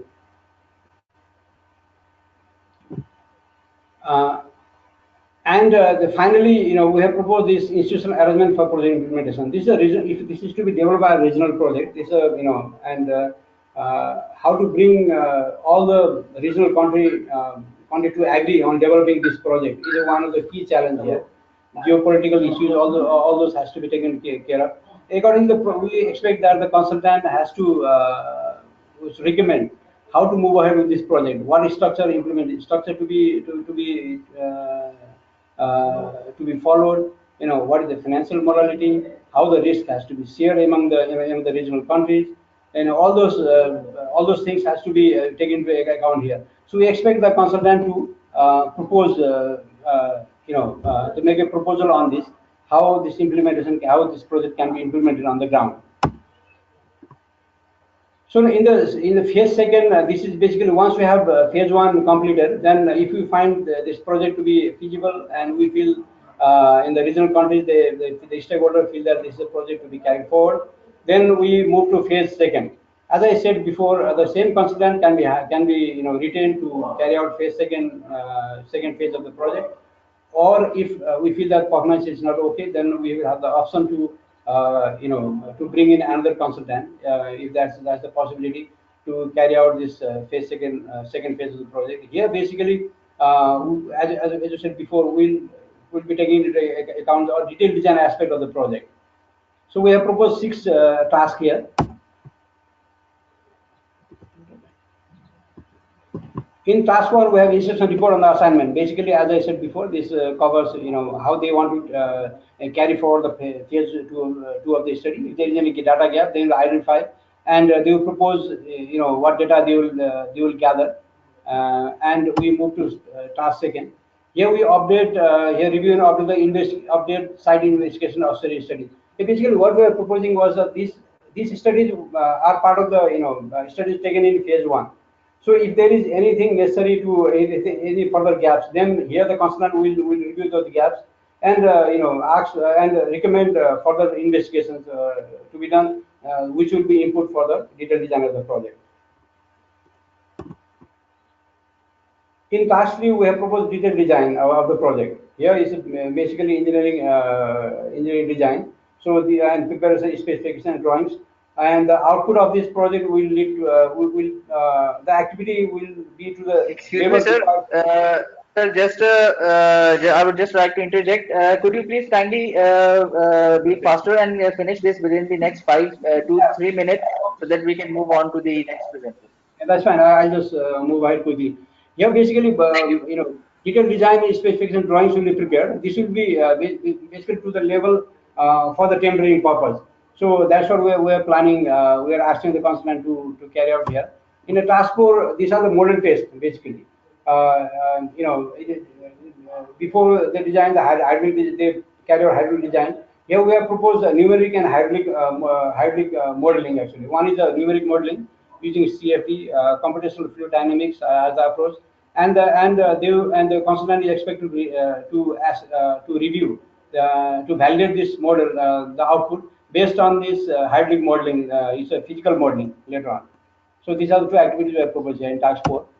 And task 5, refinement of the project cost and construction planning, scheduling, and economic and financial evaluation. This is the scope that we have proposed in task 5. Basically, once we have all those analysis and all those all the investigation in the field and survey and all those socioeconomic EISI studies, then the consultant is expected to prepare the project cost, update the project cost, and also propose the construction planning, how this planning can be done, and the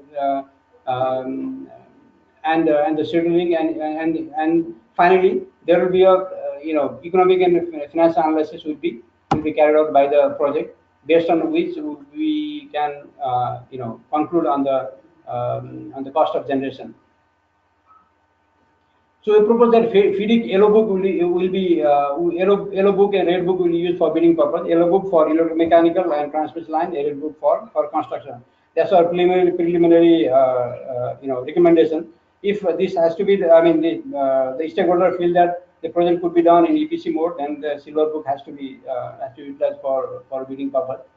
And the recommendation and the consultant will recommend whatever they recommend. They discuss with the SEC and other stakeholders and finalize the outcome of this project.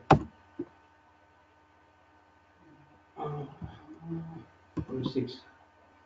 So here, as part phase second, these are the reports deliverables that we have required the consultant to prepare: management report, technical report, environmental report, EISIA, RAP, and all those BCTP, whatever is necessary there, and the combined report, which is a summary report consisting of technical and environmental both.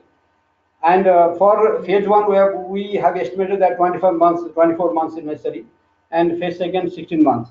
That's our estimate at the moment. So these are the reports. Actually, we have just outlined here the reports that will be produced by the project in phase 1, and these are the ones in phase 2, as I discussed before. And further in the QR we have we have prepared a list of the list of the expert that is necessary for the study. So these are the ones, and based on that, based on whatever we have done, and we have come up with the cost estimation for the consultant. This was based on the power study, and the cost estimation for the consulting job this was prepared based on the power study in Nepal, past studies in Nepal.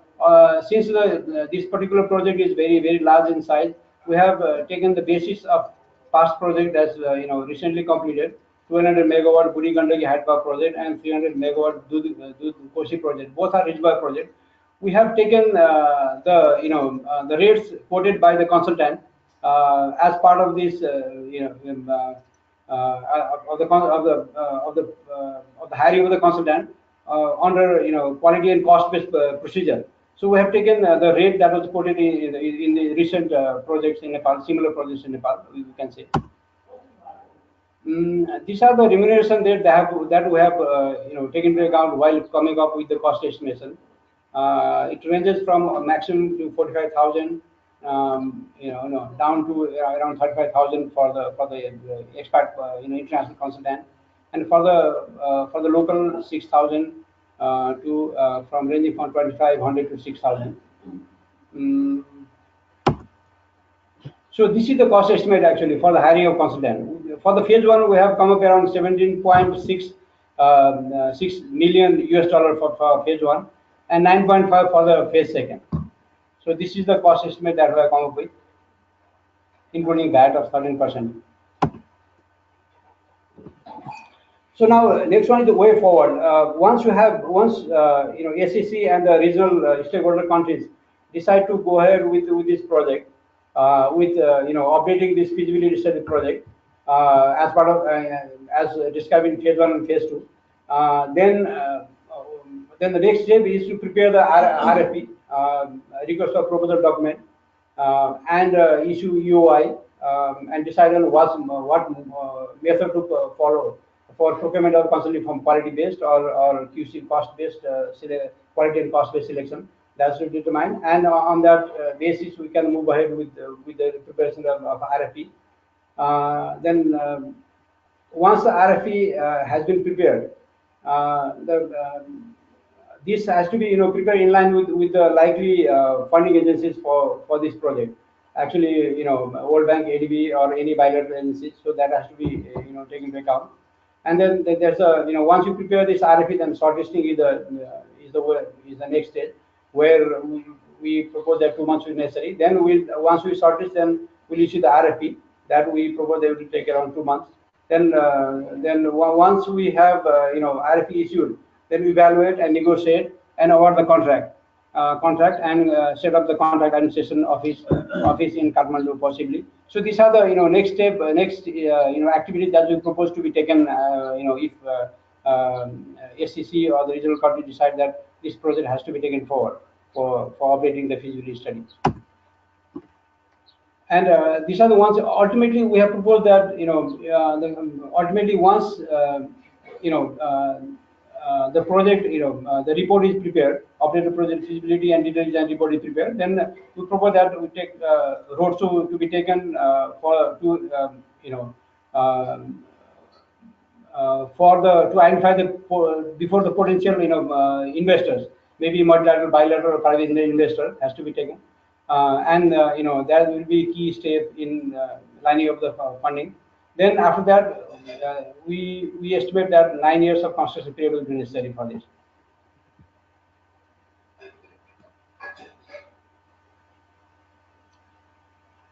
Okay. So here we have provided some threshold criteria for minimum as a minimum qualification requirement for selecting the consultants. So we propose that since this is a large project, finding consultant with the experience in developing a project of this size in recent past may be difficult. So we have proposed that the consultant should be required to have at least 4,200 megawatt experience in similar activity in in designing and feasibility study design of 4,200 megawatt hydro project, which is around 40% of the Karnali capacity. And also dam height, we have proposed at 180 meter 180 meter or higher. So yeah, this is two-thirds of the dam height of the Chissapani river. So that is the basic preliminary proposal that we have made for the selection and qualification of the concept dam. So I think I have done with it. Thank you very much for your time.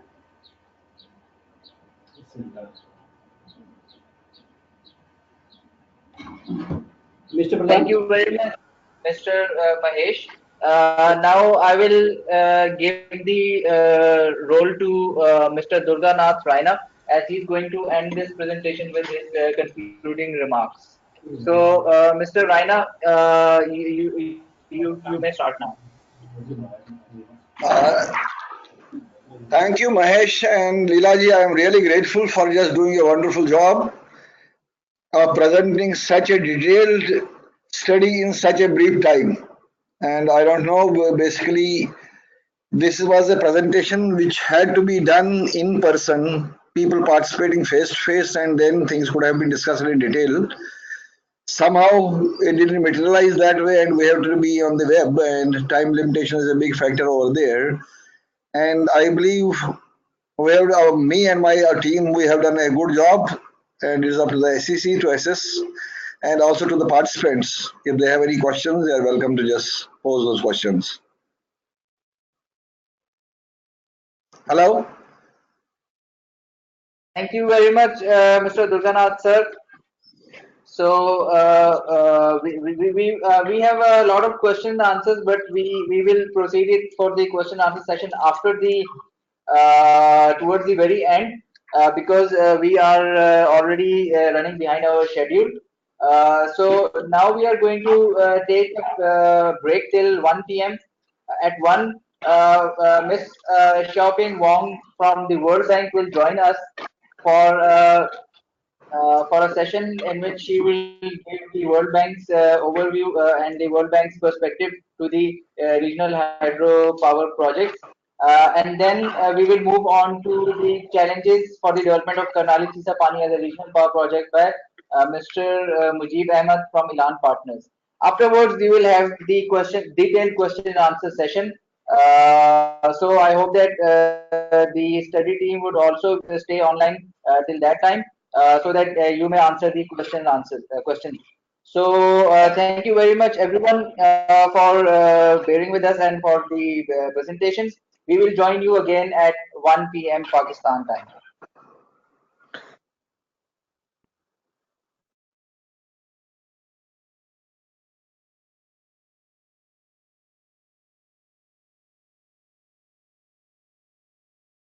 The organizer team at SARC Energy Center is back after a short break, and now we will proceed with further presentations of this important webinar on the review of feasibility study of Karnali Chissapani hydropower project. Uh, with us, we have Mr. Xiaoping Wong from the World Bank. Uh, Dr. Xiaoping Wong is a senior energy specialist at the World Bank based in Karnali, India. His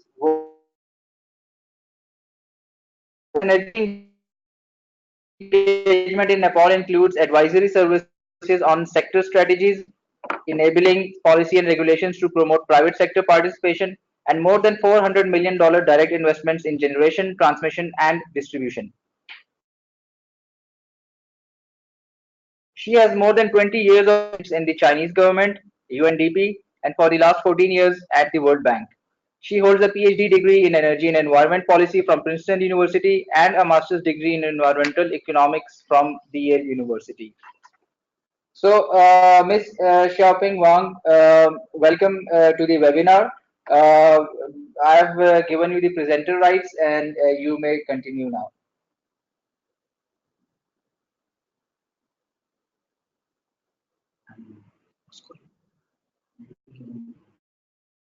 Thank you very much. I really appreciate this opportunity to talk about World Bank work. And I feel very much connected to this Karnali Chissapani project for two reasons. One is, Nepal is a host country, but more than that, the World Bank indeed supported the feasibility study of this project in 1989. And it's good to see that there's still keen interest to this project.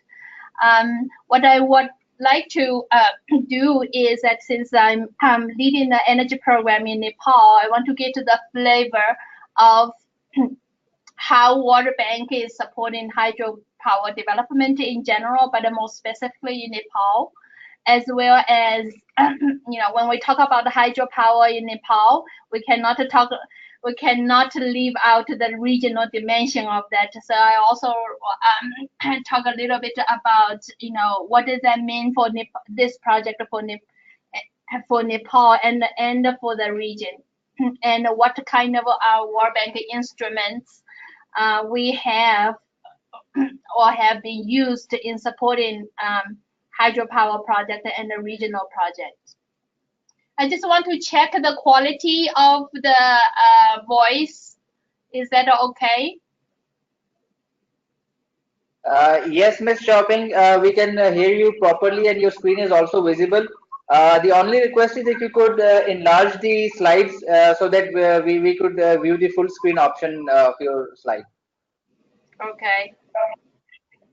Thank you very much. Yeah. Does it work now?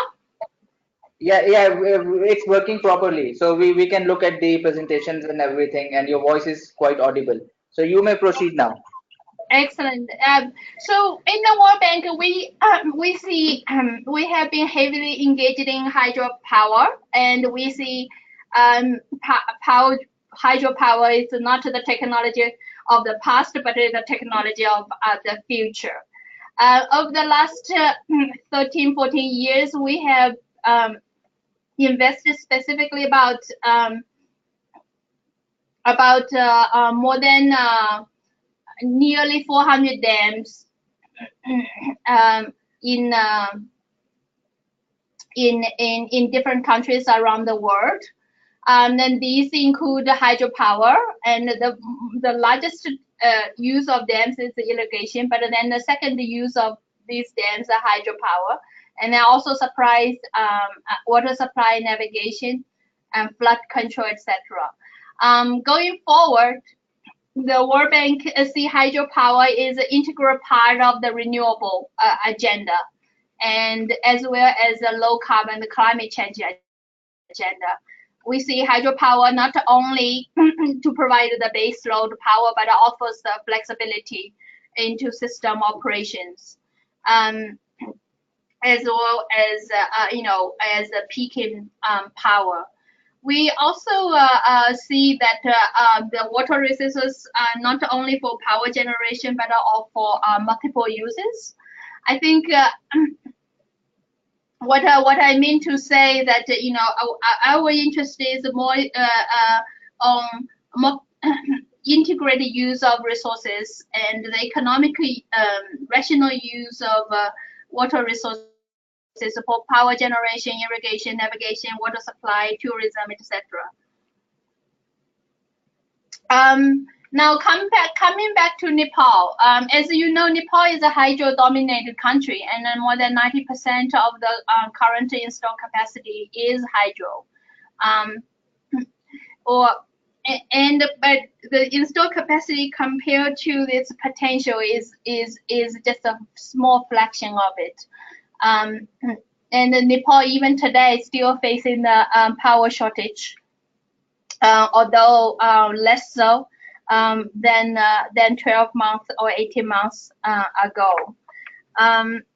We see hydropower is critical for Nepal, not only for reliable energy supply, but are also critical as one of the key drivers for socio-economic development in Nepal. And how so? When you look at the future projection, if you look at the 10 years forward, Nepal not only has a potential to become self-sufficient for itself, but it will have actually a large sum of surplus power available, and there's a small amount available in dry season, as you see from this graph. But there's a very large quantum of surplus power will become available. And to make a good use of this power and make it available to the regional market will, not only help other countries in the region to acquire a cost-effective power, but are also critically important for Nepal to earn revenue from this power and to promote its own economic growth. So, and on the investment front, to real that ambition, you need investment. So what kind of scale of investment we are talking about in Nepal? We're looking at not only the generation side, which in Nepal is expected to be taken care of by both the public sector and the IPPs. But we are also looking at the transmission and the distribution infrastructure that will enable both the power supply in Nepal, but also power export. So overall, we are looking at about nearly $6 billion investment in the next 10 years for in transmission and distribution. We are looking at another about $10 billion in generation, where NEA or the government might hold an interest. And this number does not include the IPPs that will be, that are expected to increase as well during the same period. It also neither does it include power imports that will be needed, particularly for dry season. So we at the World Bank, we have been working with the government to have this dialogue, and one of the key questions has been, where this large sum of investment come from. And if you look at the historical data, Nepal invests about $300 million per year in the energy sector, including GTD and generation, transmission, distribution. And this where we figure that in the next 10 years they need about at least about $2 billion per year. So and this is a dramatic increase. So one of the approaches we have been discussing with the government is what we call maximizing finance for development. And what does that mean in concrete terms? The gist of this MFD, or maximizing finance for investment, is that the public sector finance resources is very limited. So pursuing private sector solution where they can help achieve development goals and reserve public finance for where it's most needed. In other words, we're talking about the leverage. The public, be bilateral, multilateral organization, or the government, or the public entities like NEA will continue to investment. But in order to meet the total investment needs, we need to use this limited public resources to leverage the financial sector. And the question is, how can we do that? Where you will put the public resources, or where you're going to put the private sector resources. Many of you are experts of Nepal, so I just want to show this slide that Nepal is not new to private sector. Nepal actually, the energy sector is one of the early reformers in the early 90s by introducing IPPs, to the generation side. Up to date, IPPs accounts almost half of the energy generated in Nepal. But the question, as we all know, is that it's not enough. So what do we do about it? So there's a quite a suite of planned reforms that by the government in the energy sector to take place. Including the new Electricity Act, IEA restructuring, and the power trade. But how we can go from here to make the big jump to the future and to more than quadruple the investment that's needed for the sector. We together with the government and other stakeholders see that there's a few major bottlenecks here facing Nepal. The first one is governance and the sector structure. There's overlapping roles, there's confusion about different government agencies and ministries. There's a long-waited operationalization of the NERC Act. There's a need for strategic planning and both for generation, transmission, distribution, but also at the river basin-wise planning. NEA lack of creditworthiness has become a major impediment for private sector and in particular both domestic private sector and the international investors to come in. And there's a number of non-standardized, cumbersome, procedures and policies, and there's an uneven playing field for IPPs. As opposed to NEA own investment in generation. There's environmental social issues. Last and not the least is also the bottleneck has to do with project implementation capacity in both the public sector and the private sector, as well as contract management and procurement, etc.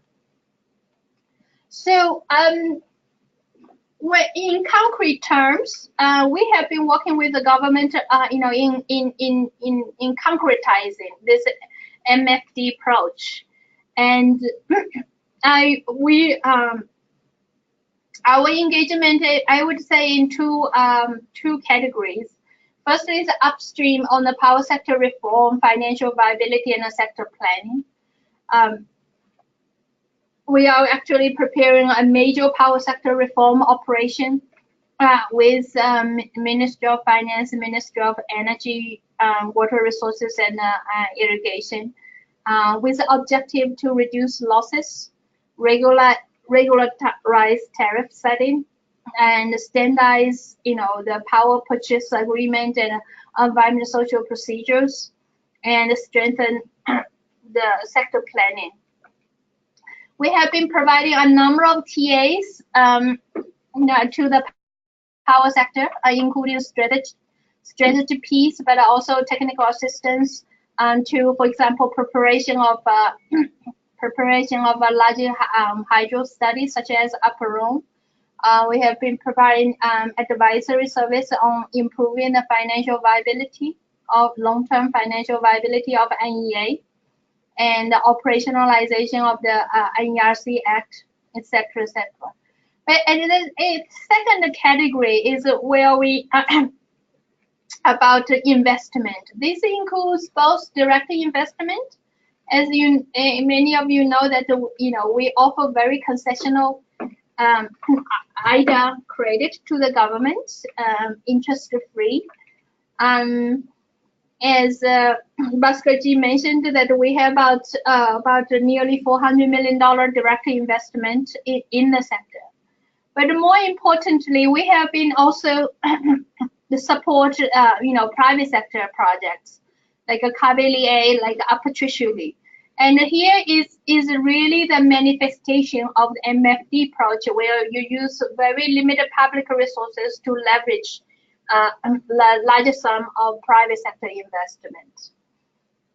So, for example, in Karnali A project, 37 megawatt, the size is not that big, but the financing structure, in my view, is really innovative, and it's the first of its kind in Nepal. where the project established SPV, the Karnali Energy Limited (KEL), with 3 equity shareholders. But then because they signed a PPA with NEA, but because of the the creditworthiness of NEA, the challenge facing the sector, this PPA is not directly bankable in an international capital market. So, but the project is important for Nepal and it's a good project. So the way we structure this is that we leverage the private sector finance, commercial financing through our sister organization, International Finance Corporation. And they provide, about $38 million financing in nearly commercial term. On the other hand, the World Bank IDA comes in, we provide about $40 million in concessional term to lower the risks, the PPA risks or the sector risks for this project. And the way, because IDA, our counterpart is a government. The way we structure is that the government borrow from the World Bank as a credit, and then the government Minister of Finance in this case own lend to private sectors through HIDCL, this financial intermediary. At the same time, we also provide $6 million grant to support capacity building, cumulative environmental assessment, and technical assistance.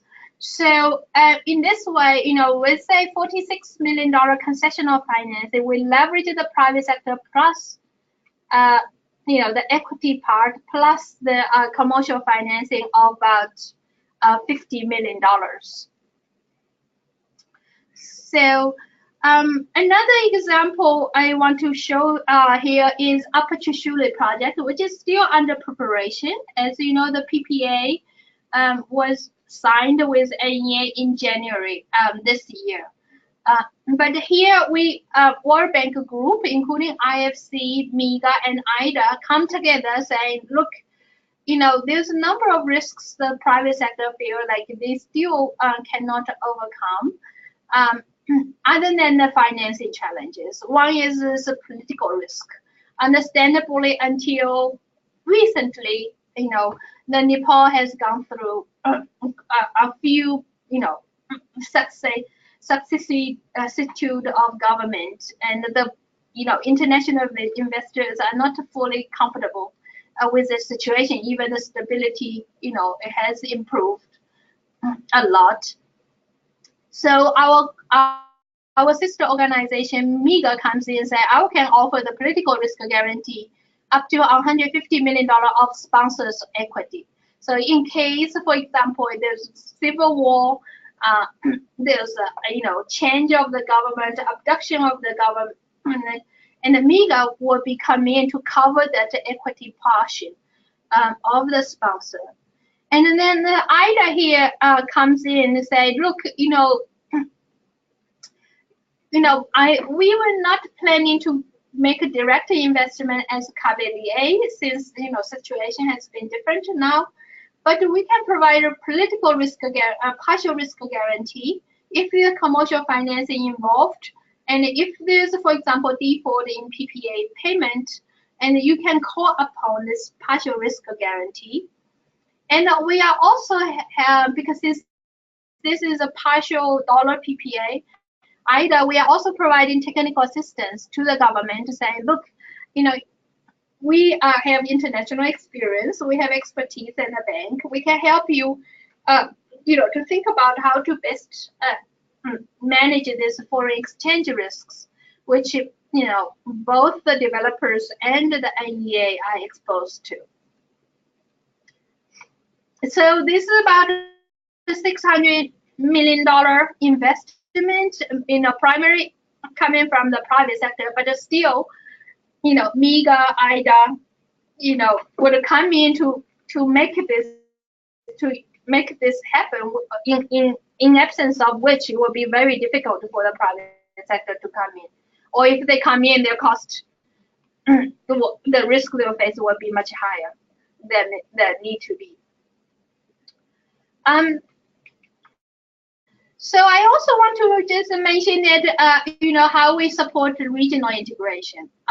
As you know, as some of you know, that we have been supporting this cross-border transmission line project, and the first phase of this project was completed last year, that enable Nepal to import additional 160 megawatt of electricity. So that will help a lot in reducing the load shedding. But the project is still on the way. We expect they still need about at least 2 years to complete. We expect that by end of this project, Nepal will be able to import up to 600 megawatts from India, if needed. But in the longer term, this cross-border transmission line, will be able to send the energy both ways. When Nepal has surplus power, when there's demand from India or Bangladesh, this transmission line will help, to carry that energy as well.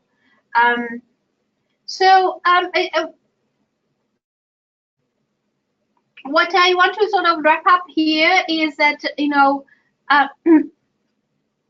enable to fully explore the hydro potential in Nepal, and to support projects like Karnali, Chissapani.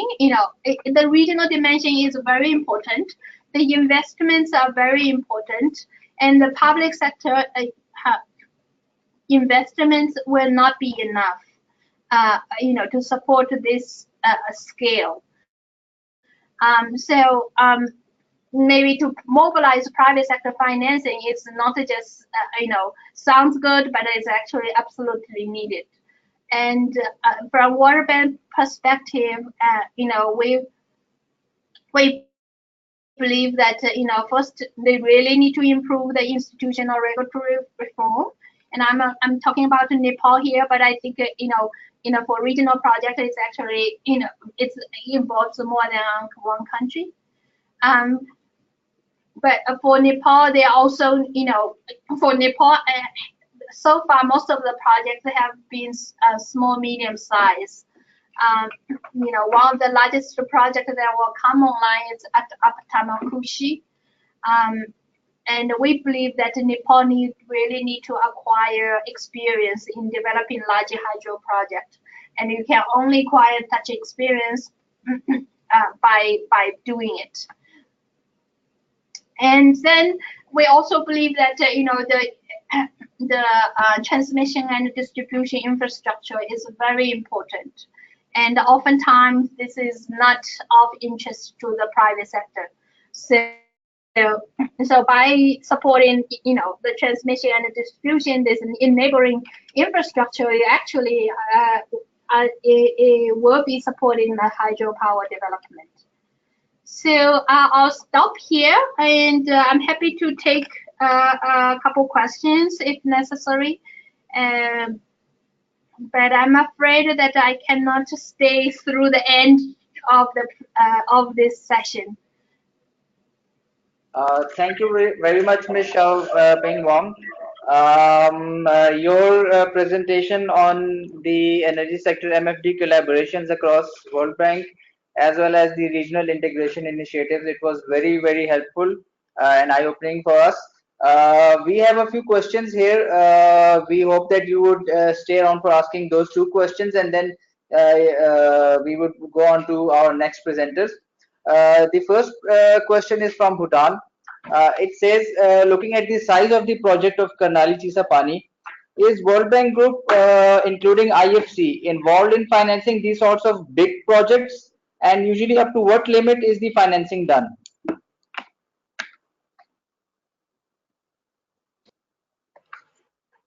Yes, thanks very much for the question. What I can say is that Nantong 2 in Laos is a good example where World Bank IFC have been involved in large scale project. So yes, we are open to this project to largest large hydro project. I think in terms of World Bank engagement in this kind of project, it's really done by case by case basis. At the moment, in Nepal, we have got a request from the government to work on the upper room project. As you know, many of you know that it's potentially a very large project as well. All right, thank you very much. We have another question. It says, can you explain more about the mandate of MEGA and IDA? Yes, IDA means International Development Association. So the World Bank Group has sort of 5 members, including IDA, which is primarily targeting low-income countries and provide financing on very, very concessional terms, either grant or interest-free or low-interest loan, and with grace period up to 80 years and the maturity up to 38 years. And then we have another group called RBRD, is the International Bank for Reconstruction and Development. And these primarily are targeting the middle income countries, and the terms, lending terms are less concessional, but still concessional. I believe currently is at a LIBOR plus a couple hundred basis points. And then we have a member of IFC, which is sort of the member, a World Bank Group member working directly with the private sector. They can provide equity investment and debt investment as well as technical assistance. But they work directly with the private sector without a sovereign guarantee. And then we have MEGA. I think MEGA is an agency for mitigating political risks, political guarantee. And they are, MEGA is mainly to come in to help the private sector to navigate the space of political risks, and they provide a guarantee against that risk. And then we have another member is ICID. ICID is actually for arbitration. So when there's and it's a sort of relatively, it's an independent body. When there's a dispute where they can use ICID as one of their avenues for dispute and conflicts. Thank you very much, Ms. Xiaoping. This presentation has been really helpful for us in order to know more about the collaborations, energy sector collaborations across the World Bank Group, as well as what kind of work you are doing in Nepal. So I thank you again, and hopefully we will we'll stay in touch for other future collaborations and webinars as well. So thank you very much. Thank you. I really appreciate the opportunity again, and I hope definitely look forward to stay in touch. Thank you. So now we move on to our next presentation. The next presentation is on the strategy and challenges for development of Karnali Chissapani as a regional power project, and it is going to be presented by Mr. Mujib Ahmed. Mr. Mujib Ahmed is the founding member of the Designment Consulting Engineers Private Limited. Mr. Mujib has 38 years of extensive experience on various aspects of engineering projects. His experience includes site solution preparation and execution of site investigation studies necessary for design of foundation. Setting criteria is for design of civil engineering projects, ascertaining specifications and drawing special conditions of contracts specific to project needs. From the very start of his career, he has been managing execution of projects on behalf of client, touching all aspects of project management. Starting with design of building structures, including industrial buildings and bridges, he has four infrastructure power projects and other water-related projects, including hydropower projects. He holds a bachelor's in civil engineering and a master's in civil engineering as well from USA, and is registered with Pakistan Engineering Council as a professional engineer. I welcome you, Mr. Mujib Ahmed. Along with Mr. Mujib, we have Mr. Ziauddin from Elan Partners as well. Mr. Mujib, can you hear me? If yes, you may present your slide deck for everyone to look at. Thank you. This is Mujib. Thank you very much for giving us this opportunity to present our views on Karnali hydropower project. We got involved, we got this opportunity, as a matter of fact, when we were involved for peer review on this project, and we presented a study regarding that. And now, when you invited us for this workshop, I think we are happy to be part of it, because that gave us insight into what other entities and people have been doing on this project, and it was quite informative for us. So thank you for involving us in this.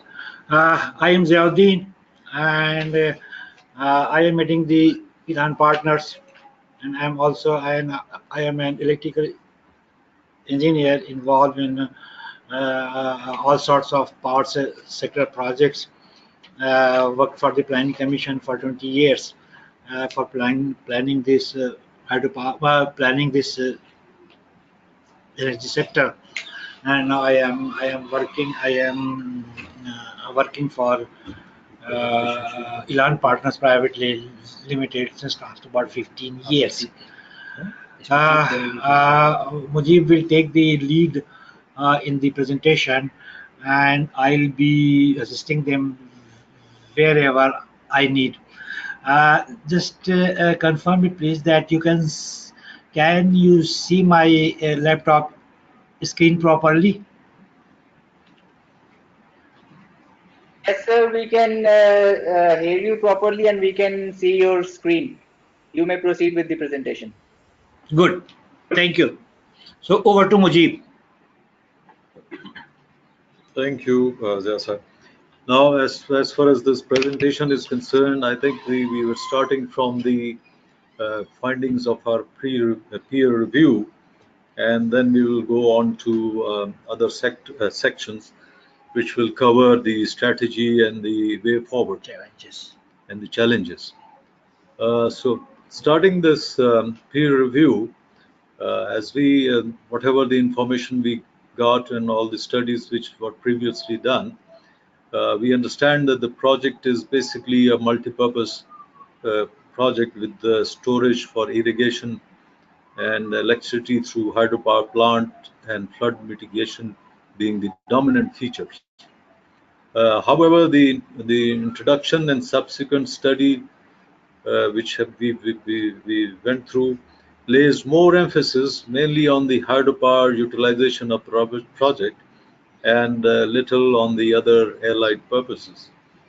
I guess the basic this is because the Karnali hydropower project started as a hydropower project, and later on it was converted into a multi-purpose project.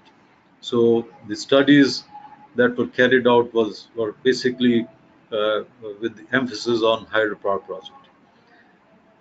So that's why we feel that further studies need to be done, which would cover other aspects like the storage and the flood mitigation, and then come up with a balanced view of the project.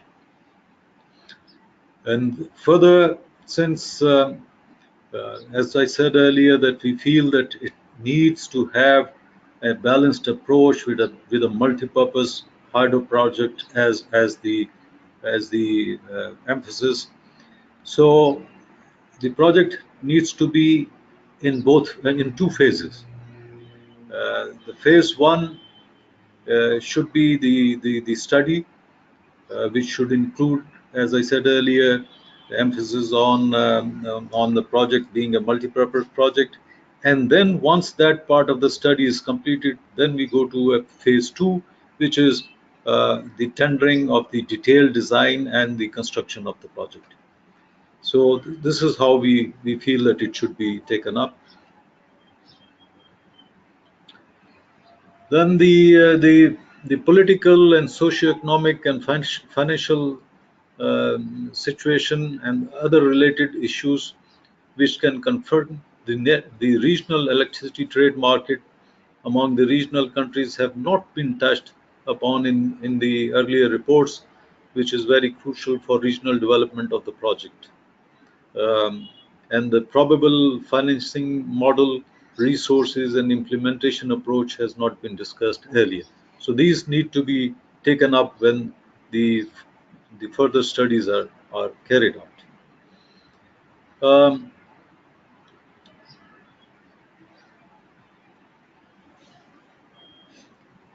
From whatever studies we went through up till now, the Karnali project, hydropower project, is considered to be a technical viable project. It's technically viable project. It is also envisaged that the updated feasibility will make it more relevant to the present conditions and future needs.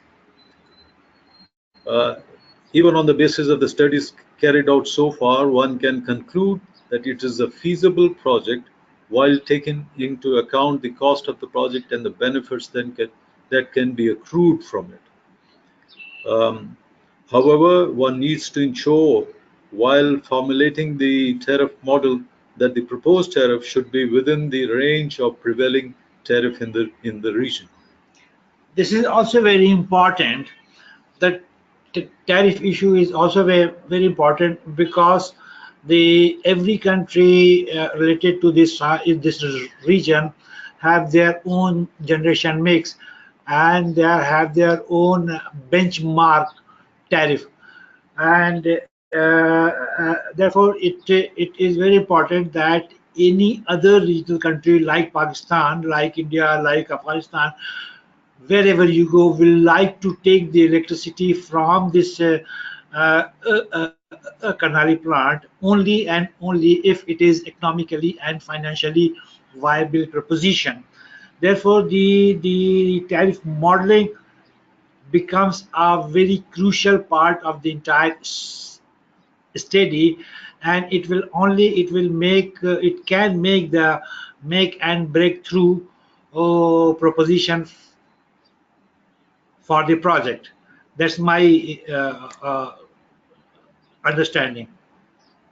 Please, Nisa.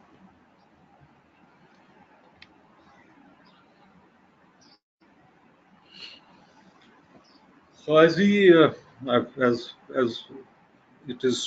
was shown in the earlier presentation also, that this project, with a price tag of approximately $20 billion, it is not probably feasible to be taken up by the Nepalese government only, because the potential that is already there and being exploited by other IPPs, the demand for this additional 10,000 might not be there immediately, at least. The project could be possible only if it is developed while taking into account the regional demand and more appropriately the demand in the neighboring country of India.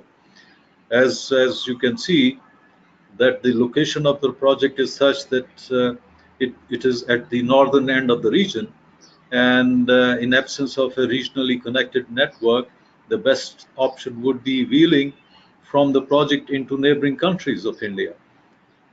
by utilizing the existing network and connecting it appropriately to the neighboring countries at convenient locations and points. Now, the thing is that, as Mr. Zia said, that taking it up on a regional basis, you have to take into account the distance of this project from the neighboring other users, apart from India, and then comes into play the distribution network and the connectivity from this project. Now, if you think about Sri Lanka and Bangladesh and Afghanistan, then you have to look at the distance it is from the project. So the wheeling and the existing networks will have to be taken into account as well. And so these are some of the challenges that this project would pose upon the planners. You see. To add this thing regarding the distances of the project, yes, it is very important, and it is very its other importance is also there, because you see the taking the power right from the extreme end at in Nepal and taking up to, say for example, up to Afghanistan, it is a very long distance, and the long distance has its own impact in the transmission of the power, like its security, its, and more importantly in financial terms, it's a power losses during the transmission.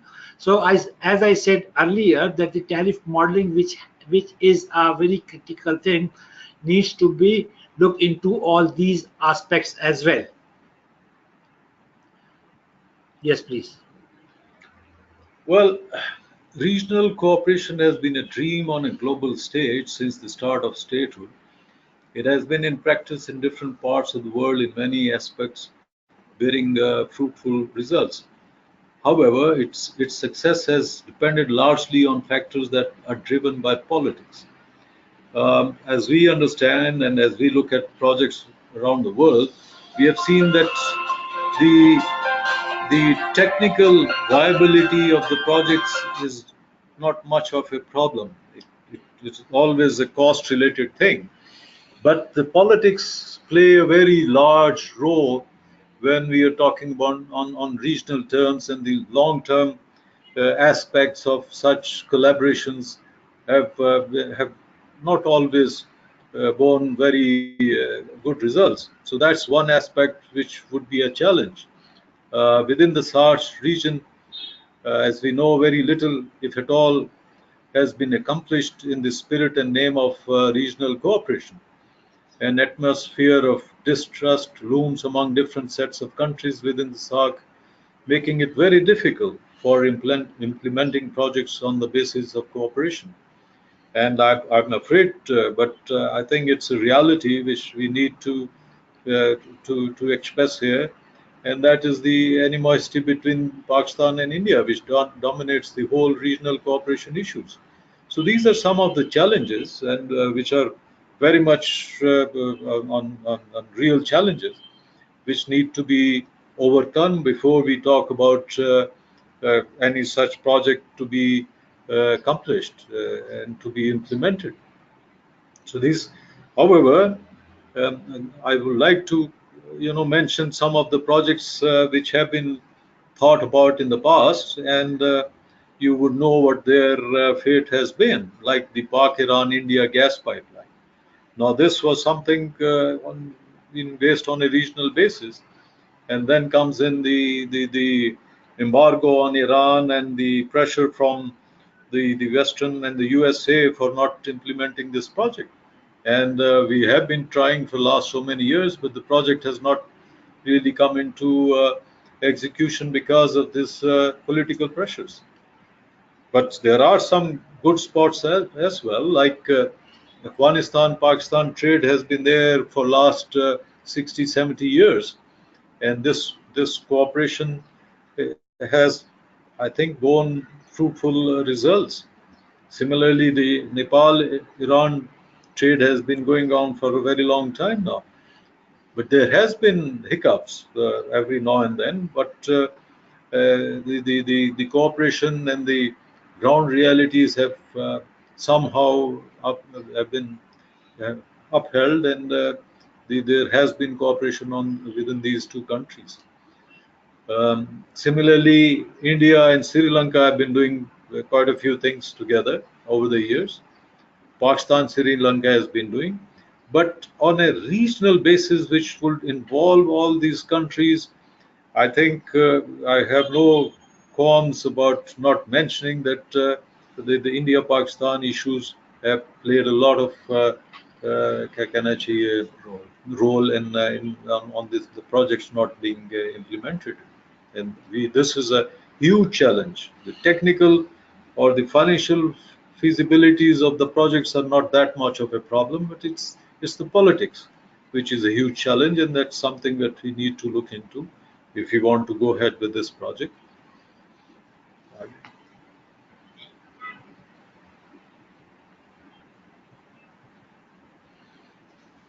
You lost. Go way forward.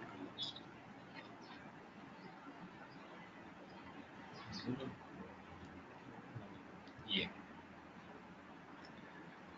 As a matter of fact, we feel that since we would like to go ahead with the project, and that some of these challenges, I believe, as we go along, will be resolved. Let us look at all this positively. And looking at that, I think the first thing is to um, to take up this project, as I said earlier, in two phases. One would be the updation of the feasibility and the into a multi-purpose hydropower project, and then this phase two would be going into detailed design and the tendering process. The financing of the project can come from many sources. Once it is to be developed, and once we move forward, I think every country can chip in as to whatever the benefit, based on the proportional benefits being accrued from the project. Everybody can chip in accordingly, and then uh, India, I'm sure, will be benefiting mostly from it. So they would probably come up with the lion's share of the equity. And once I believe that equity is in place, IFC and other donor agencies would love to come into this project. So then would be the phase of implementation execution by starting with the tendering and tendering process and all that. I believe this whole process can take about 2 to 3 years, and then it's a 8 to 9 years project. 9 years at least. 9 years project. So those are the aspects which are not really that difficult to overcome. But the challenges would be to getting all these countries together, to clearing that the aspect of any distrust, and coming up with tariffs which are feasible for all the regional countries who would be involved. Thank you. Uh, uh, let me add a thing which I was listening about the strategy of the or the steps in implementation of the project. I mean the phases. The phase 1 to update of the feasibility study, and then going towards the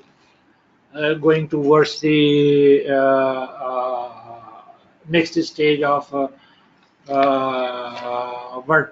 what you call as the implementation of the project. But the things which are being suggested, that in the phase 1 only the feasibility study would be updated, and thereafter in second stage, that is the when the owners engineers will come into field, they will get the more studies, and so on and so forth. My point of view that technically speaking, the for before going into its implementation phase, one have to go another phase in between the two, and that is that it's preparation of tender documents, the detailed engineering design, and at the time of the detailed engineering design, additional need of additional study could be identified, and that could be taken up at the time of implementation of the project by the EPC contractor. I mean, this way you can limit the EPC contractor for putting some extra amount for doing those detailed studies which are needed actually at the implementation stage. So this is what my additional observation, which I listened during the various presentations which is being done since morning, and I had noted this thing as well. With this, thank you very much, and for any question, we are available. Thank you very much, Mr. Mujib Ahmed and Mr. Ziauddin, for your talk on the challenges and strategy for development of Karnali Chissapani. We do have one question for you, which we received just now.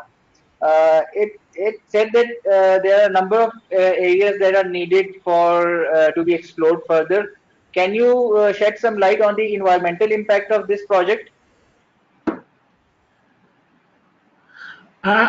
Basically,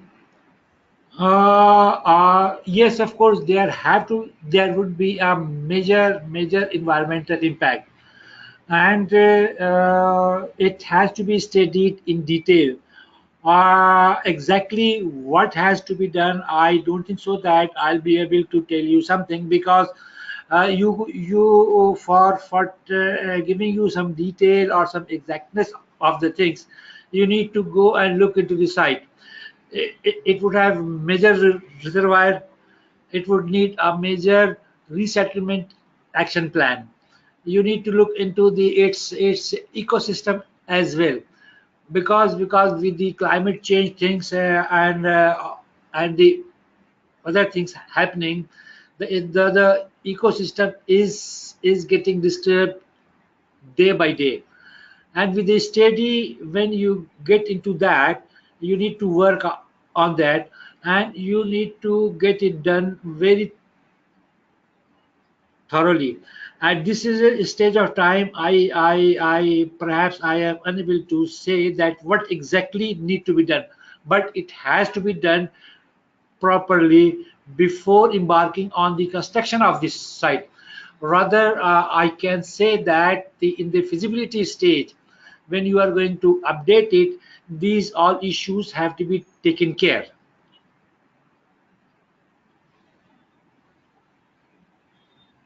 Yes, please. Thank you very much, sir. With this, we don't have any further questions at the moment. So with this, we conclude your session, which was on the strategy and challenges for development of Karnali Chissapani as a regional power project. Thank you very much, Mr. Mujib and Mr. Zaudin, for joining us and sharing your thoughts with us. Now we move on to the next part, which is the question answer session. Um, Basically, we during the course of this webinar, we have received a lot of questions from various countries, and the people want to clarify some thoughts as well as some concepts. So we have with us a list of questions, and we would like to go back to our original study team consisting of Mr. D. N. Raina, Mr. Leelanath Bhattarai, and Mr. Mahesh Acharya for the answers of these questions. So, Mr. Durganath and Mr. Leelanath Bhattarai, can you guys hear me? Yes. Yeah, I am hearing you. Yeah, tell me, is this Mr. Pradhan? Mr. Pradhan, Yes, tell me one thing, how we are, you will be reading out the questions or how is it? yes, we will be reading out the question, and then you will have the chance to answer. Your mic is turned on, and then you will be able to answer the questions. That is So, fine. We are already at, just a moment. Before we move on, we are already at 2:26 and I have an appointment thereafter. I would appreciate if you could just restrict the questions to a very limited number, maybe 4, 5, not more than that. sure, sir. Sure, sir. Because I have a meeting lined up thereafter. Sure, sir. Sure. Probably the other team members would like to continue after you leave. So, I don't know. Most likely, Leela was telling me yesterday they too are busy. They have something else also. So let us restrict the questions to for not more than 5 questions. Whichever sure, are the sir. most Okay, sir. critical, choose the 5 most critical questions and we will answer to that. Okay, sir. And if you have some further questions that we can discuss, you need to just organize a meeting in person. While participants and presenters will be face to face facing and have it at Okay, least a sir. 2-day Sir, program. let's discuss that further, but let's moving on to the questions first. The first question is, what is the total generation expected from the main dam and associate levelized tariff? So the question is about the tariff expectations. Just a moment. I would like to answer before Leelaji, before you start giving the generation figures, I would like to say nothing at the moment can be said about the levelized tariff because you don't have a project ready right now. Unless you have the feasibility study done completely, design, engineering, everything, you have firmed up the costs. Then only you can come with the tariff. You cannot be coming up with the tariff at this moment. The indicative tariff of the previous study can be just quoted is available at the moment. And Leelaji will be giving you the figure of generation. Leelaji, just give them the figure of generation.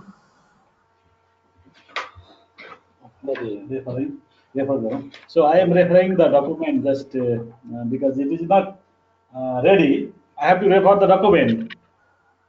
Yes. I am referring the document. Yes, yes. Pricing. Other benefits. Pricing निकालें जैसे. Levelized cost. Level costs ना. Level छैन cost. This is 3.3 cent per kilowatt hour for the peak power. 3.3 cents. That was in 19. Okay, sir. So Thank you very much. This is 1988 price level. This is for the Okay. peak power. Okay, sir. Okay. So to the original person who asked the question, the levelized tariff is 3.3 cents per kilowatt hour at peak level and at 1988 price levels. That's right. Yes. So quickly moving on to the next question. We have is the downstream re-regulating dam, is it just for irrigation only, or does it also produce power as well? It has two functions. One function is for re-regulation for the irrigation benefit. That is one function. Other function is downstream riverine environmental requirement. And third is power generation. It can generate 84 megawatt power. Okay, sir. Thank you.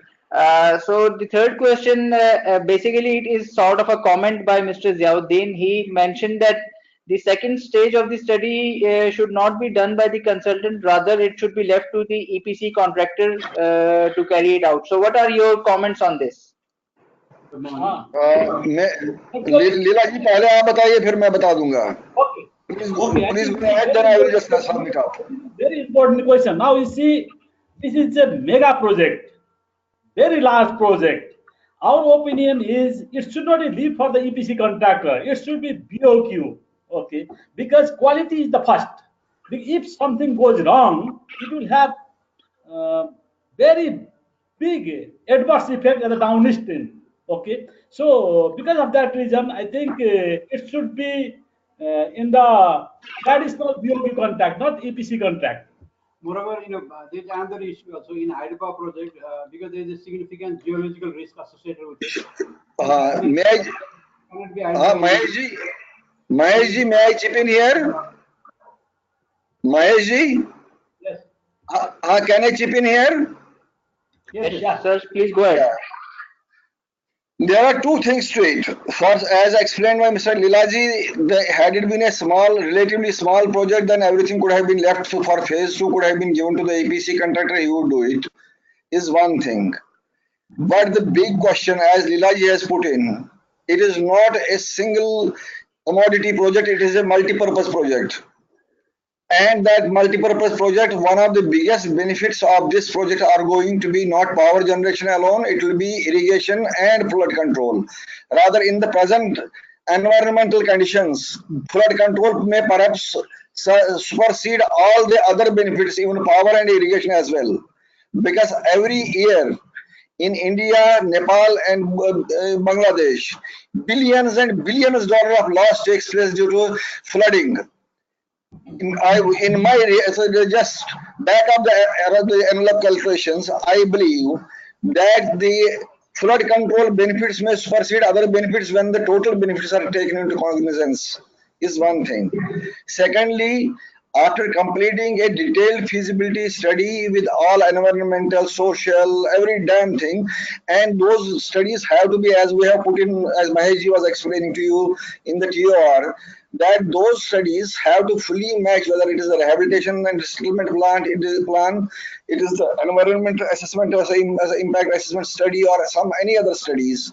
They have to be in conformity with the best global standards, because the time whoever is going to consider this project for financing, they will see whether those all aspects match the global standards.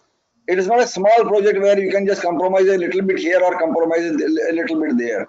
Thirdly, we have suggested several of the studies, as the other Iran consultants were saying, power market study, power load flow studies, and all those things have to be just undertaken in greater depth, so that you actually know exactly where the generation is taking place and to which places the power can flow to.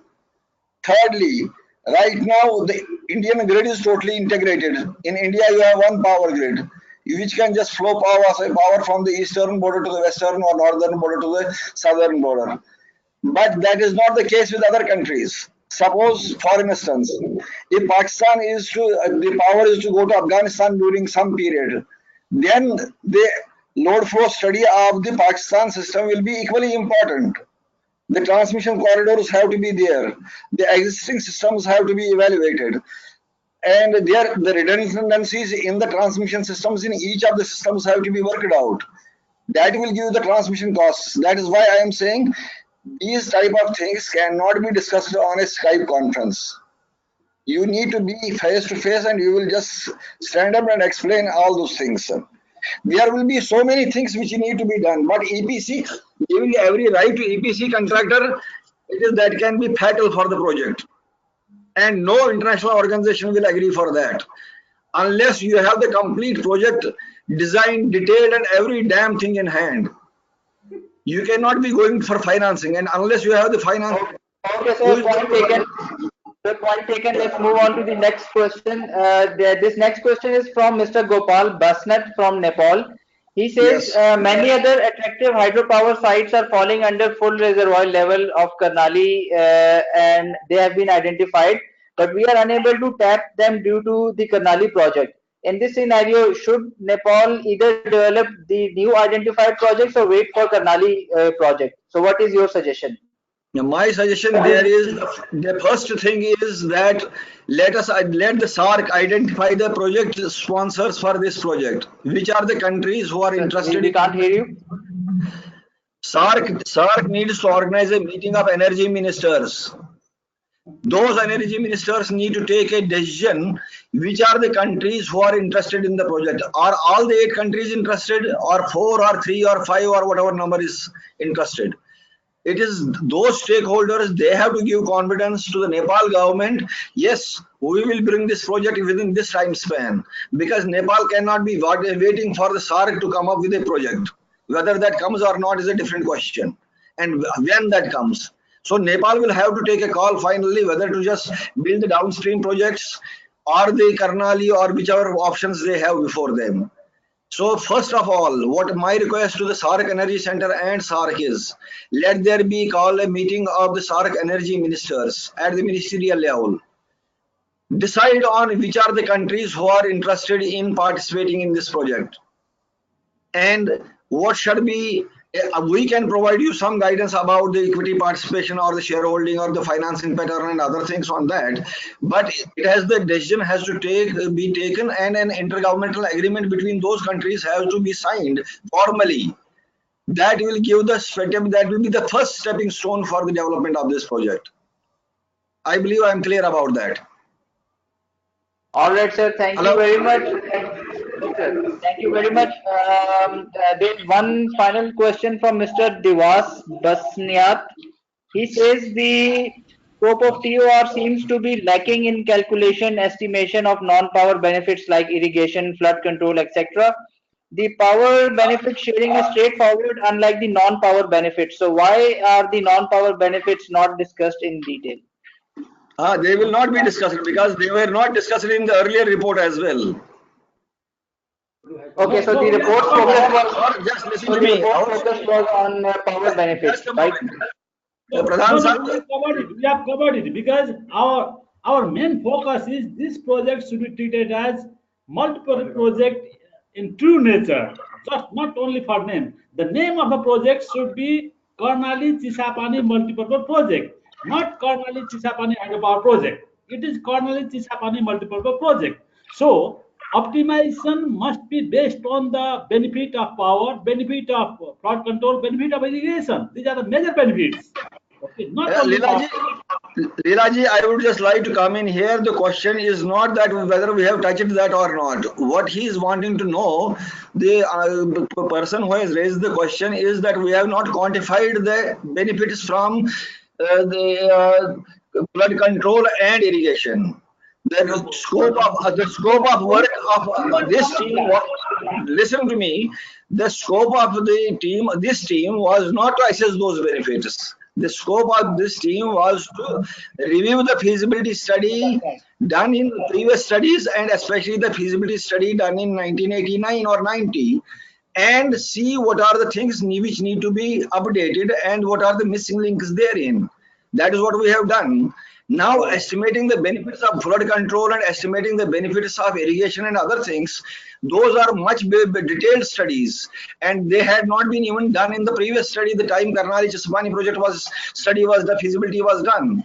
That has to be done. That is why we are laying much stress that the new feasibility study, there has to be a component for the evaluating the actual benefits of irrigation, water flood control, and some other benefits as well, which may emerge in the present. Because I will just give you another benefit. 1989, there was no carbon trading. You got me? Now that is going to be a huge benefit for this project, from this project. Well done, well done. Okay, sir. Thank you very much. So Thank you very much. You need to be clear about what somebody is asking. Sure, sir. Thank you very much, dear participants, Mr. D.N. Raina, Mr. Leonard Bhattarai, and Mr. Mahesh Acharya for joining us as well as the... Answer, just a moment, 1 minute. Before you close the session, I would just like to address my Elan friends. Yes, it is sir. not happening. It is not happening for the first time that a regional project is being talked about and things have not been taking shape for the last 3-4 decades. I have been a part of the IPPI. I have been a part of TAPI. I have been a part of the Qatar, Iran, Pakistan, India pipeline. I have been part of several other initiatives for the last 20-30 years. And I have been involved in updating those studies, the feasibility studies, pre-feasibility studies as well. It is I do 100% agree with you that the India-Pakistan relations are just hampering the development within the SAARC region. There is no doubt about that. I, as an Indian, can frankly tell you that thing. It is happening. But somewhere we have to break the ice. Let this be the project. Let IPIP be the project. As the TAPI is going to become a project, I am hopeful that that should happen. So unless we develop, do joint endeavors to do some economic activity together, we are not going to gain confidence and we are not going to gain trust. And these are the things which will help you resolve the other issues as well. That was part of one of the emphasis of my presentation. Cooperation in energy, cooperation in energy sector is going to lay the foundation for the cooperation in all other sectors. That is what happened in Europe. That is, you have a eurozone today, and that is what is happening right now in East Asia. So be positive about things, and we will be able to do it, provided our governments agree to that. Yes, sir. We totally agree with you that with the mutual collaboration and with by actually solving coming up with these big projects, the other problems will also be solved. And basically, we have to follow the example of European Union, ASEAN, and others in the region. So we totally agree with you. And with that comment that we have to go for mutual collaboration, we would like to conclude our webinar. Thank you everyone for attending today's session of the webinar. We listened to some very excellent presentations delivered by our distinguished presenters from member states and around other regions around the globe. Especially our study team, you presented a very comprehensive overview of the feasibility study of Karnali Chissapani hydropower project. All the presentations will be available on SARC Energy Center's website, www.sarcenergy.org. We would love to hear from you any other suggestions, comments, or if you have any more questions, you may email to us directly. Your comments are welcome for further improvement, as well as any suggested topics of your interest on which you want us to arrange future webinars. We would gladly do that. And with me signing out, I thank you once again for joining us today, and look forward to seeing you next time. Goodbye and Allah Hafiz.